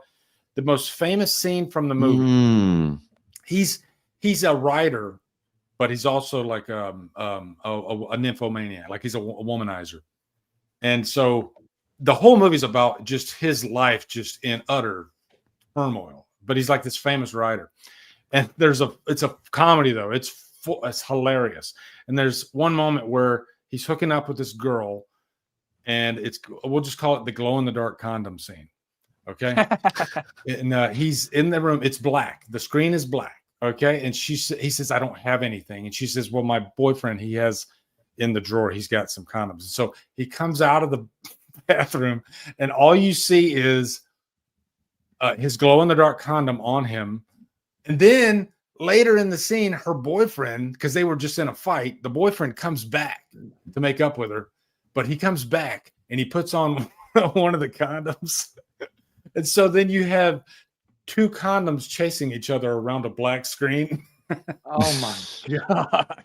And this is a Blake Edwards movie. Okay, it makes sense. He did all of those like sexy comedies. Comedy. But man, I'm telling you, that's one of the very few movies that my sides are freaking aching every time I watch it. But it's also got a lot of heart. Like, this is a guy that fucks up constantly, but you can't help but root for him. And only John Ritter could play that character so wonderfully. You know, it's my favorite comedy. A comedy I watched a couple weeks ago that I hadn't seen in probably 10 years. I forgot how funny Zach and Miri Make a Porno is. Good one. That movie is hilarious. And it's actually gotten me back on going back on that era, specifically like Judd Apatow. That era of comedy was like, I mean, you had Knocked Up, The 40-Year-Old Virgin, This Is 40, Super Bad. Like, it hurts. It hurts that era's gone.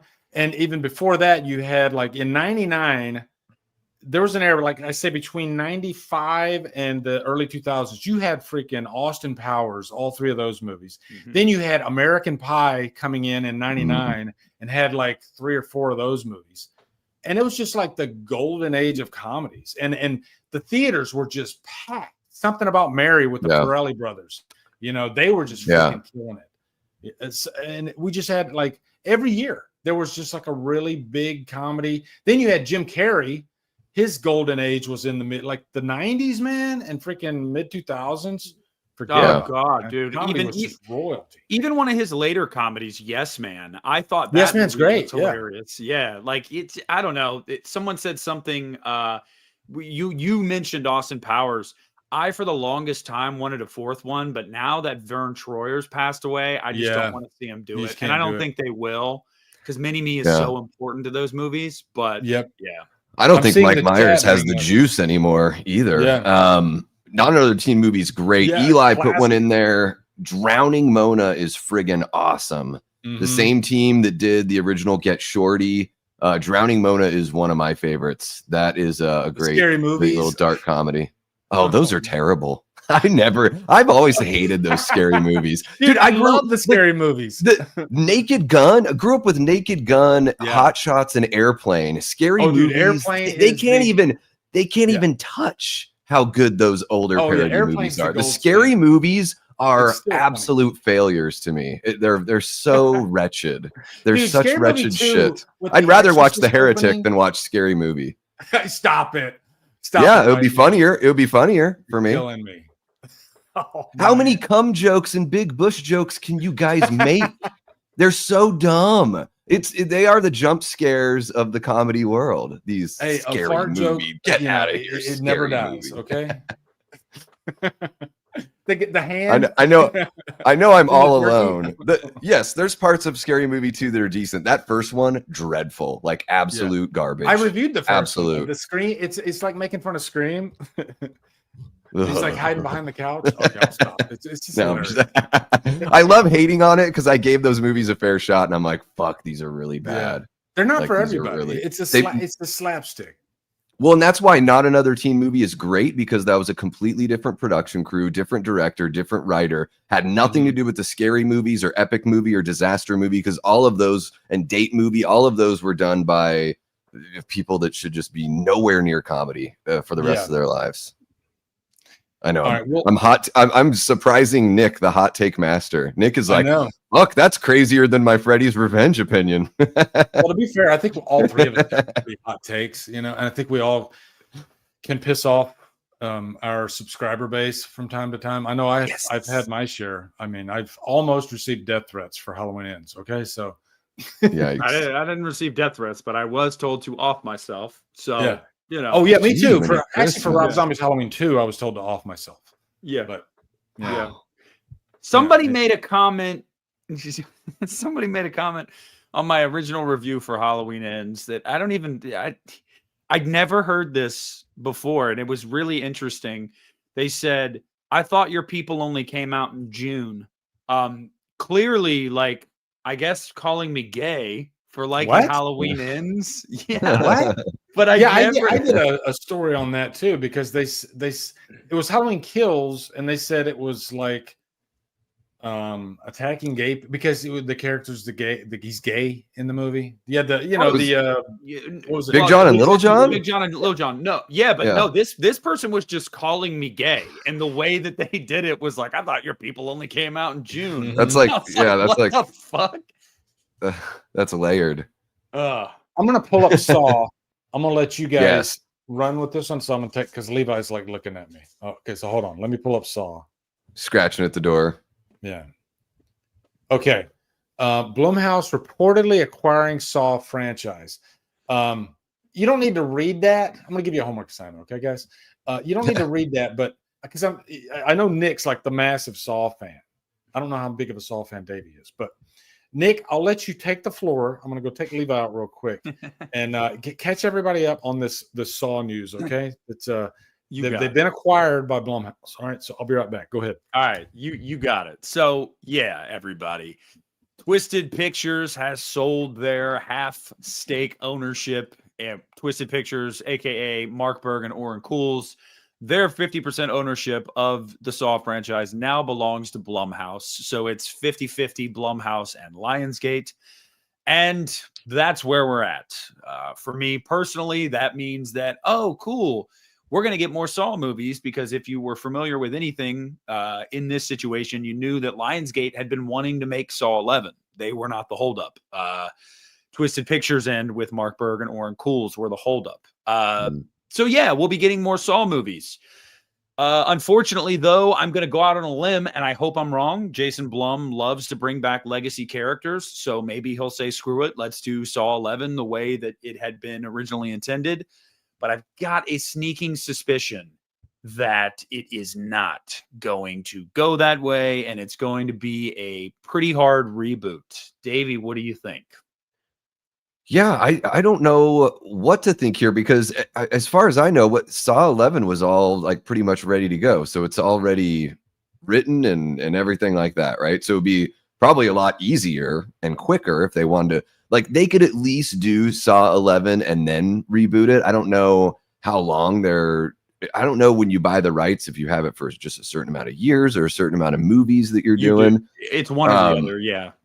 Yeah, so I could see them kind of doing both, like finishing off the original run and rebooting it. But yeah, I think, I do think you're onto something with them just wanting to start fresh, because that's what they've been doing with these Lionsgate properties that they've been purchasing up, right? Didn't they did the Blair Witch, the most recent Blair Witch project movie? Well, 2016 Blair Witch? Or did they just recently purchase the rights for a reboot? Yeah, they did. You're right. They did. But okay. I haven't heard news on that in about a year, so I don't know if that's still happening or not, because I do remember that the reaction to that online was not positive. When people heard Blumhouse was going to reboot Blair Witch, nobody wanted that. So we'll see if that still ends up happening. But no, my thing is here, I just don't see, a lot of people are saying like, oh, well, it's back in James Wan's hands, because James Wan, Atomic Monster, they partnered with Blumhouse. Guys, if you like the original continuity of Saw, that's not a good thing, because James Wan gave an interview in November and he was asked if he would ever come back to Saw, and he said verbatim, if I did, it would have to be a total reboot. So there you go. If you're going like, oh, I love Hoffman and Tobin Bell and all this, and now Juan is back at the helm in a way. No, Juan wants to reboot it, and now that he has a say in it, it's going to get rebooted. Yeah, I think it's. What do you think the odds are that he directs another Saw movie? Maybe not this one, but one in the future. 0. We talked about this a couple weeks ago on here. James Wan over the last couple of years has really been. He's kind of railed against horror in certain ways, just in terms of directing it. He definitely kind of looks down his nose now on it, and it's actually really disappointing because it's how he got his start. James Wan, he focuses. He wants it to be his production house. He wants the money from it. Sure, absolutely, he wants the money, but I don't think creatively he cares at all about like, oh, I really want to be involved in Saw 25. No, I don't think he gives a shit. And yeah, I mean. He thinks like other directors, like actors as well. Sometimes they think that, and this will go into our next story, horror just has this negative like perception. Like, oh, if I'm going to get boxed in here, I'm going to be known as a horror guy. I can't be known as a horror guy. And that's why you saw Juan go do things like Aquaman and Fast and Furious. Cause he was like, no, I'm a big time filmmaker. And he is, he's a great filmmaker, but, it's, you know, guys, is it too much to ask for you to not forget your roots every now and then? Like it kind of broke my heart to see Paul Rudd talk shit about Halloween 6 like a month ago. It just bums me out, man. He's been doing that for years, unfortunately. It's he was actually pretty cool about it on the Howard Stern show a few years ago, but that was one of the rare occurrences, you know, because he said he was roommates with Adam Scott. And Adam Scott's first movie, or one of his first movies, was Hellraiser 4. Is it Bloodlines? Is that what it's called? Yeah. So they were roommates, and they both, you know, said, "Hey, it's kind of cool that our very first movie is a Halloween movie and a Hellraiser movie." So maybe he was just in a good mood and he felt like being nice. But I did see that they talked to him about Halloween 6 and they showed him that footage. I don't know if they prepped him for that or if they kind of caught him off guard. No, he seemed embarrassed. He actually did. And he like kind of awkwardly laughed and he said, he said something along the lines of like, everybody laughed at that movie and it wasn't intentional. Like, so basically like saying like the movie is like laughably bad. Like the movie's really funny and it wasn't supposed to be funny. And it's like, dude, I don't know. I love Paul Rudd, but it's the same thing. Jennifer Aniston, she shits on Leprechaun. You know, go down the list where it's just like, guys, that happened. You can't change that. Like, you're never going to be able to take that away. You know? You know, kill for that. Yeah. You think you're ever going to hear Zellweger talk positively about TCM The Next Generation? No fucking way. It already happened. So, like, you might as well be like, you know what? I look back on that time of my life and it kind of helped me get to where I am. So I appreciate it, but no. Shit on it. So whatever. Well, I tell you what, if Paul Rudd shows up to H50, he's gonna get so much love for what he did in Curse of Michael Myers. Those people that show up to those, they're not gonna get Ant-Man stuff signed. It's gonna be Tommy Doyle pictures signed. And I've really warmed up to Curse more and more as the years go on. I enjoy it quite a bit because I love the way it's metal.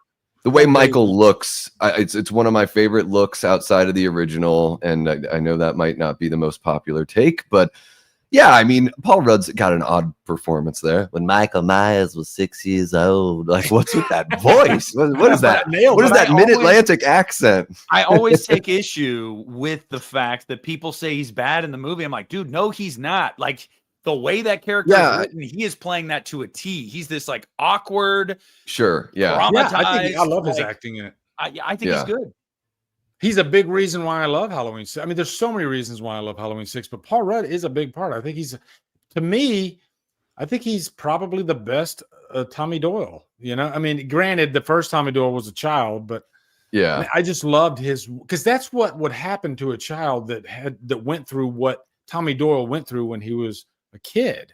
Yeah. By the way, I was gonna actually have the we're gonna have like a Haddonfield minute but I figured, you know what, I don't even have to like present it. It'll just happen. It did. It always does. Let's be honest, favorite. That's a natural progression. Tommy Doyle in 78. Tommy Doyle in 78 was a spaz. Like that. That kid was not growing up to be the most popular kid in high school. Let's just be real. Yeah. I actually go ahead, Davey. My favorite part of Curse of Michael Myers is George P. Wilbur's gut. Bring it on. Bring me full-bodied, thick Michael Myers. I want it. Hell yeah. Well, what's the guy who A. Michael Lerner actually played him in the theatrical cut final act, and it's weird how they went from a chubby Myers to a thinner Myers. I find it funny that Paul Rudd was asked to come back for Kills, and he was like, "Oh, I'm busy with Ant-Man." What he really meant was, "Fuck no, I'm not going back to Halloween." But like, I would have died if he came back. Continuity be damned. Yeah. I don't give a shit. Bring Paul Rudd back. You know, Anthony Michael Hall's. We're going to clip this out. The Tommy Doyle section, but Anthony Michael Hall might be one of the most hated characters. Like, chat, let me ask you this: would he be in your top 5 most hated characters in the franchise? Anthony Michael Hall's Tommy Doyle? Absolutely not. I like him better than I like Rachel Carruthers. You want a hot take? Yeah.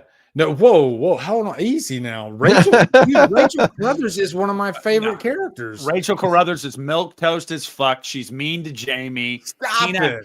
Tina has way more personality. Tina actually gave a shit about Jamie. Like, don't even get me started on Rachel Carruthers. All she cared about was a dude that was 2-timing her with a chick that was 5 times hotter than she was anyway. Said what I said. I like Rachel Carruthers because she had a heart. Because she had an arc. You know, she started off like you said. She was selfish. She was thinking about wanting to go on her date or whatever. You know what she she didn't was want really to babysit Jamie.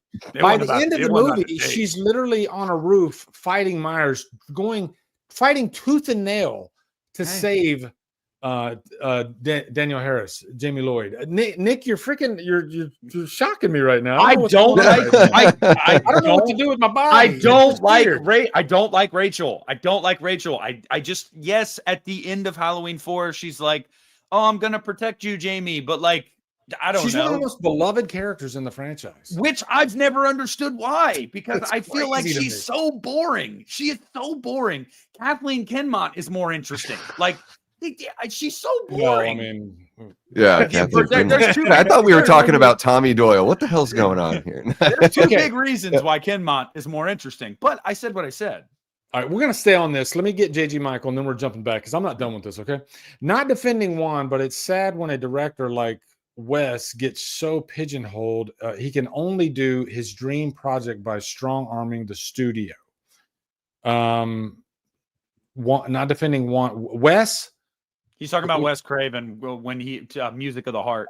Because Wes Craven, he had to make that deal in order to get the money to do Music of the Heart. Yeah, I mean, I like when a director's versatile and he can take on any type of. But I'm glad John Carpenter never strayed out of horror, if that makes sense. I think John Carpenter. I can't imagine. I mean, he has veered a little bit, with like Starman, which I love Starman, by the way. But even Starman, it still has a John Carpenter feel to it. There's an aesthetic there that's a little, I don't know. So. But, okay, Deshaun, that might be true because Laurie is pretty milquetoast in those first 2 movies as well. But Laurie, I'm not a Laurie Strode fan. Laurie and H2O shits on all of them. Like that is the magnum opus for Laurie Strode, in my opinion. Plus, I think I had a big old crush on Ellie Cornell when I saw 4 in the theater. I'm not gonna lie, I did. I'd fallen for her. You like that girl next door rather than that's what it's the Mary Ann and the ginger. Fun bags. Well, Jay Diamond said something about the only thing Tina did that was unforgivable was not feeding Max. That's true. She didn't feed Max. She did not. She said she was going to feed Max, and she didn't. And that's then Max almost died. More evil than Michael. We don't know that Michael killed Max. What if Max died because he didn't eat, and then Michael just took Max's body? That's the thing about Tina. She acts like a fucking 5-year-old in a teenage she's body. An airhead, and I love it. Airhead. She's so hot, though. Tina is so hot. Oh my god! I have tried so many times to get in touch with Wendy Foxworth. That's her last name now through marriage. I have tried because I want to get her on my channel and be like, we exist. We exist. Us Tina and Halloween 5 truthers exist. Yeah. Her and Paul Rudd have a support group for people that are, but Anthony Michael traumatized. Hall's not there yet. But like to your original question, I just think that the dialogue they gave Anthony Michael Hall was dog shit. But I think that he delivered it really well. He's believable, but like his lines are like, who the fuck wrote this? Like Danny McBride, that's who wrote it. But he's believable. Like I was totally bought in, but like from the very first moment when he's on the fucking stage, like talking about the boogeyman and all this shit. I'm like, bro, what the fuck? Like, this is insane. I don't know. I just thought that was really and bad. that's probably some of the better dialogue they give him in the movie. Yeah. Like it gets worse. It gets bad. Oh my God. He repeats everything. He repeats everything. I hate when movies they give dialogue to their characters sometimes to like remind the audience of stuff. Like when he's in the hospital with Lori, he's like, 40 years ago, you protected me. And I'm like, who talks like that? We fucking know, dude. We've all seen the movie. Oh, God. He's an apex predator. What the fuck are we? Now is this like is this a callback to Busta Rhymes like Killer Shark line from Resurrection? Is that what this is? They say the baggy ass overalls. She's like, can you give me a Coke and shut the fuck up? We're like, chicken fried motherfucker. Hey, give me some fries, bitch. No, but here's the thing. I'm going to defend Tommy Doyle in Halloween Kills, okay? Because this is a guy that was in a situation that was just way over his head. Like, he didn't know what he was dealing with. But at least nobody else is going to do anything. So at least he took charge. At least he, like, in real life, you would like that guy. That guy tried to do, and he died for the cause. Dude, like, I'd have a beer. I'd have a beer with Tommy Doyle. He didn't run away like say in 28 weeks later when the guy was, he ran away from his family. No, Tommy Doyle grabbed the bat and said, let's fucking do this. I'm going to die. Yeah. That Tommy Doyle could get me to take a bat up too and go, fuck it. Let's go kill Michael Myers. Like that guy. But I think that's kind of the point they're trying to make in Kills is that like, just because you have good intentions and you want to help doesn't mean that you know what you're doing or that you've devised a plan. A month ago on that people were missing the point with Kills. It's supposed to be ridiculous. That is what they're saying is that this vigilantism, like you don't know what you're doing. Sometimes you're going up against forces that you cannot like do anything against. But hey, man, my baseball bat, like old Huckleberry's gonna like come on, dude. But at least he picked up the baseball bat. He didn't run. That's right. At least he picked up the iron. But I think this is going to lead us right into a major controversial, for whatever reason, it's controversial topic that everybody's been talking about the last 2 weeks. Am I wrong? Go ahead. Mia Goth. All right, here we go. Yeah. I'm interested to see what the chat has to say about this because we will literally watch what she says here in this video. Hold on. I haven't said anything publicly about it, by the way. I didn't post on social media about it. I didn't say anything about it because I really felt it was a nothing burger, but some people were definitely bent out of shape over it. Yeah. I was kind of surprised when I listened to what she said. I was like, I think it is an interesting thing to discuss, but I was like, man, some people are really upset about this. Yeah, right, some of my favorite takes about it were people saying like, this is just like this is just fodder to like people are just taking this and running with it for clicks. Like they're not actually mad. They don't care about it 5 minutes later. But I haven't even watched the video, so let's watch it real quick. It's 1 minute and 15 seconds. Let's see what she says that pissed everybody off so bad. Okay, here we go. What it is in the genre. I mean, it's an incredibly epic film. I've never been a part of something so big and so grand, but it's also incredibly emotional and deeply personal. It's a story that's been a part of Guillermo's life since he was a boy, and so I definitely think people might be pleasantly surprised by how much heart there is in this movie. How was it seeing Jacob as a monster for the first time? It was incredible. They did such an amazing job with that makeup. He really, that was a hard gig for him. He was in that makeup chair for hours, but it was worth it because the makeup was incredible. Frankenstein, obviously a story that's been told a few times and people know. What kind of fresh spin do you feel like this kind of puts on it? Well, for first, it's Guillermo del Toro making Frankenstein, so I think first and foremost there's that. And again, like I said, I think the heart, and how deeply personal Guillermo has tethered this story to his own experiences, and it's just made it a deeply personal story. What the Well, fuck did she say there that's controversial? There was there's a part that we don't see in that clip because there's another from a different angle where she says, well, it's not a horror movie. Yeah, that And was then what I was dives looking into it. She dives into it being emotional and personal. She says all the, she hits all those points as well. So, I mean, I think it's just like to say something's not a horror movie. I just think it's kind of like marketing. Like some people, like you guys were saying, they're put off by that word. I think a lot of mainstream people, when they hear horror, they're like, oh, it's going to be like bloody or it's going to be scary. And I don't like that, even though they go and see many movies, that could be considered horror films, but they just don't use that word. So it's like, I mean, Frankenstein there's horror elements. It's gonna be rated R, grisly violence. Even if that's what she believes, who cares? It's like that whole thing where people think thrillers aren't horror movies, and I don't know, maybe they're not. Who cares? But a good movie is a good movie. It's like you could even like have this argument in music. Like right now, the current thing to do is shit on Sleep Token because people say that they're metal. And they say, no, that's not metal because I don't like it. It can't be what you think it is. That's when they have metal elements in their music. No, the entire composition isn't metal, but there's usually a big metal portion of most of their songs. So why not call it metal for what it is? But people literally get upset about that. They get angry. I saw a couple of people that basically were like, it's more horror phobia. Like this hurts the genre, like that kind of sentiment. And I don't know if I really agree with that. But I mean, at the same time, I don't think people should be shy about it. Maybe people in the mainstream culture just need to open their perception as to what horror can be. But also at the same time, I don't think that she's like shitting on, obviously she loves horror. Like that's what she does. Of course. She's like horror royalty at this point. Current day anyway. One of the biggest mistakes you can make as a content creator or anybody that has any kind of presence online is to assume somebody's intent and then run with it.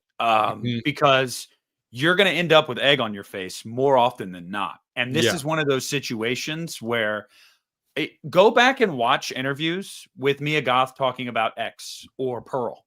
And she said very similar things, even about a movie like X. Which is very, very much an old school Texas Chainsaw Massacre-esque horror film. It is a grindhouse horror film in every sense of the word. It's damn near X-rated, but no pun intended. But what Mia Goth is doing here is, I don't think that she is dissing horror at all. No. I think she's trying to get people to understand this is going to be so much more than that. Because when you just hear that word, you automatically, normies, their brain is going to go somewhere. And I think she's trying to get you to understand, like, this is not what you think it's going to be. And it's like Nosferatu. Nosferatu's a horror film. But if somebody would have told me that it was a drama first, I totally agree. Sure. Like there's nothing wrong with that. Again, I think people are judging her intent here.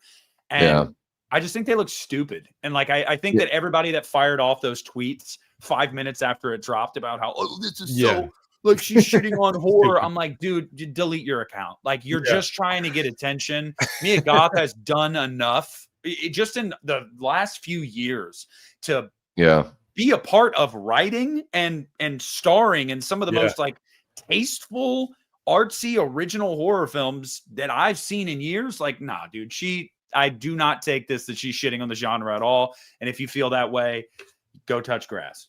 Plus, I mean, thinking about her craft, or any actor's craft, they don't like to think in like superficial terms with in a lot of genres. If you say something's just horror, that's kind of a superficial type of thing. Whereas most actors, they try to really dig into what the part is. And notice that she latched on to the word like, it's heartfelt, it's emotional. That's what actors want to do. They want to get into feelings and how a movie makes them feel. And plus, she was on the spot. She was doing an interview and she was, asked a point blank question, or is this horror? You can tell she's as shy. An actor. She's probably thinking, I see more of it, more to the part than just horror. And I think that's what she meant. Yeah. I saw somebody that their response was basically like, oh, so you're saying that horror can't be emotional, intimate, and personal? And it's like, no, that's not what's being said here at all. Not like, at all. like you're saying, Nick, it's like you're basically judging or assuming their intent there. It's that's what I meant to say. I said judging, but yes, assuming their intent. Yes. Yeah. What is this? Jay Diamond is saying Rotten Tomatoes is getting a remake. What? I don't know. I don't even know what that means. I don't know how to unpack that. I don't even know what that means. Wait, Rotten Tomatoes, what you're talking about you're talking about the Attack of the Killer Tomatoes? Is that what you're talking Maybe about? that's what he's talking about. I don't know. Yes, that's what he's talking about. He just okay. I'm sorry, Jay Diamond. But yeah, you threw me for a loop there. I didn't know what we were talking about. Honestly, if anybody expected this to just be a straight up horror movie, you've never watched a Guillermo del Toro movie, first of all. Yeah. Secondly, like, you don't cast the people that you cast in this movie and give it the budget you give it if it's like, we just want to gross people out and like be really offensive. Like, oh, this is a low budget horror movie. That's what I think that Mia is really just saying, like, it's so much more than there's so much more here. Don't go into this going like, okay, cool, Frankenstein's gonna rip people apart. Like, that's not what this is about. And I think setting expectations, if anything, people bitch when you don't set expectations and you go, this isn't what I thought it was. She's setting the expectations for you, the viewer, before you go watch it. So you don't walk away going like people did with Nosferatu. It was boring. Shut up. And the original story, the original Frankenstein story is about like, when does man start playing God when it comes to sciences? And then also it's an exploration on like, how do you deal with your own faith or your own like relationship with whether or not a God exists as being, something that's looked at as, created by a higher being, and how do you, handle that relationship? Because Frankenstein and the monster have a very complicated relationship in the source material. It is, there's horror elements and stuff, but it is a personal, emotional kind of story. Oh God, guys, Mary Shelley's Frankenstein is one of my favorite novels I've ever read. We were forced to read it freshman year of high school, and I always hated when they would give us books to read as part of the curriculum. I'm like, this is bullshit. But I fell in love with that novel, and I've never been a huge Del Toro fan. I don't dislike him. It's just like his movies are an acquired taste. But this cast, that trailer, that trailer looked phenomenal. Like, I don't know how else to put it. I watched that trailer and I was like, it just was like cinema. Like, I was like, I wish I could see this on a big screen. He's an ambitious director for sure. We're getting all that like Arctic stuff, which is a big part of the story that most of the movies don't really touch on that. But that's like him and the monster having like a deep conversation is a big piece of the story. So I think we're going to get that too. I think it's going to, it looks damn good. All right, guys, I think that's where we're going to cut it, but I want to find out what you guys got going on. We'll start with you, Davey. Anything on the horizon for you that you want to plug, buddy?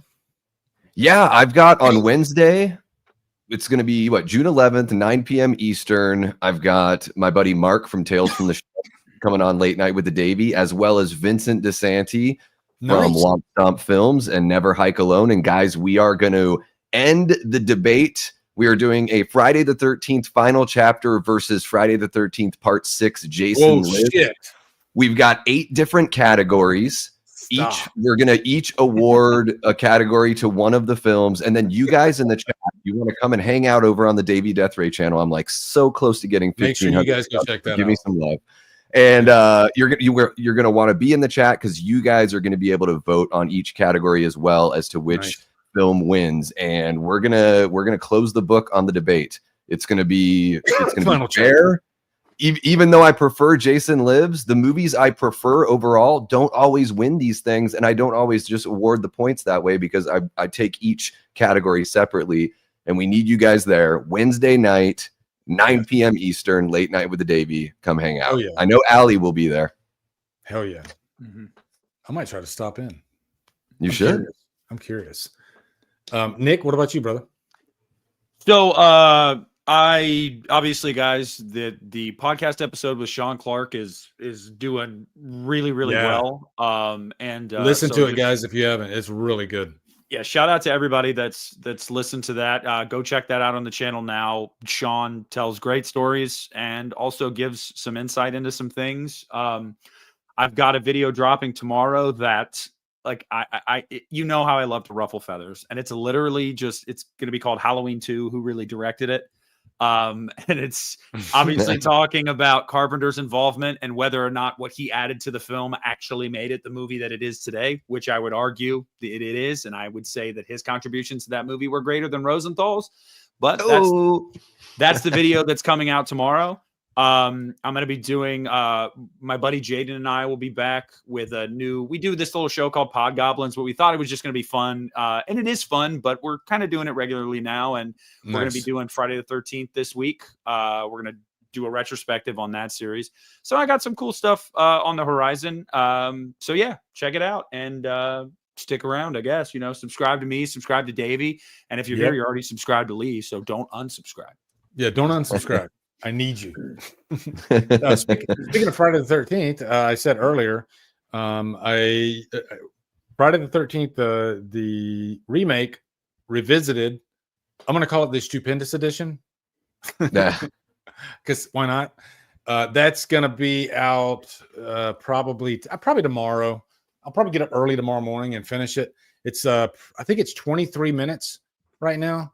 I put a lot into it, so. I think because my thing is I did part 3 revisited. I'm not doing them in order, just kind of how I feel. So maybe next month it'll be Jason Goes to Hell revisited because I got the Arrow release. But yeah, I'm having fun doing these Friday movies like once a month. Megan 2 got a press screening for that coming up really soon. I'm curious because I wasn't a big fan of the first one, but I'm curious about this next one. So yeah, and I think that's it. Yeah, he's gonna like it. Do you think? I like I said, I can already see the thumbnail. Like I already see the thumbnail. Like wow, better than Terminator 2. Yeah. No, Nick, you're reminding me of one of my like troll comments, and he goes, "I did for the Snow White movie, which I gave it like a 3 out of 5, just to be generous." Yeah. And he literally said this. He goes, "You wanted to like it." No. I'm like, no. See, you're a fucking idiot. I want to like every movie I watch. My thing is, I've watched Lee long enough. Like one thing I've noticed with you, if a sequel goes in a wildly different direction and you didn't like the original, sometimes you're like, I kind of dug this different direction because I was not a fan of what they did the first time. And this looks like a total departure. So I'm like, I think you're going to dig it. And to be honest, Lee, I'm kind of the same way. So like, I'm sitting here shitting on Megan, but I'm like, I might dig the second one. Like, it's so different that like, maybe I will, but like, I don't want to admit that. Like, I don't. Yeah. I'm thanking Jay Diamond. I've seen the trailer for Megan 2.0 so many times because I've been going to the movies like crazy that I'm already fucking over this movie. I'm already over it. Dude, it looks so stupid, but I mean that in like I kind of have to see it way. Yeah, it looks like dumb fun. Yeah. Yeah. Yeah. For sure. That's a whole nother topic. Like when they they ram a fucking trailer into the ground and you're just like, okay, now I don't want to see the movie because you fuckers, hold on to your vaginas. Like I've heard that hold on to your vagina so much. I'm like, this is like yeah, but I wanted to laugh out loud, like even though I've seen the trailer like 10 times in the theater. I wanted to like time it so I laugh out loud by myself when that happens. So the rest of the theater's like, what? It wasn't that. She said vagina. It's funny. Oh my God. Hey, Speak No Evil was that way. That trailer got memed to death to where like when I went to go see it opening weekend, I was like, I can't believe I'm doing this. And then I walked out of the movie and I was like, that was actually pretty good. Speak of the devil. There's Satan right there. He just arrived. We were just talking about you at the beginning. Okay. You're talking shit. Exorcist 3 is better than the first Exorcist. Yeah, he needs to get. Yeah, he's done. He even tried to get Grok, the AI on X. I saw, dude. I had to respond to that. Grok couldn't even agree. Oh, fuck, here we go, Christian. Yeah, even AI was like, "Yeah, I don't know about that, Christian." Did you see what Grok said? Grok's response was, "Get the fuck out of here! What are you talking about, man? You're talking about the most important horror movie of all time." But hey, you're cool. Yeah, Christian's edgy. The edge, yeah. I love you, Christian. Yeah. But in Christian's defense, again, we all have crazy fucking hot takes. It just so happens. Halloween 5. Yeah.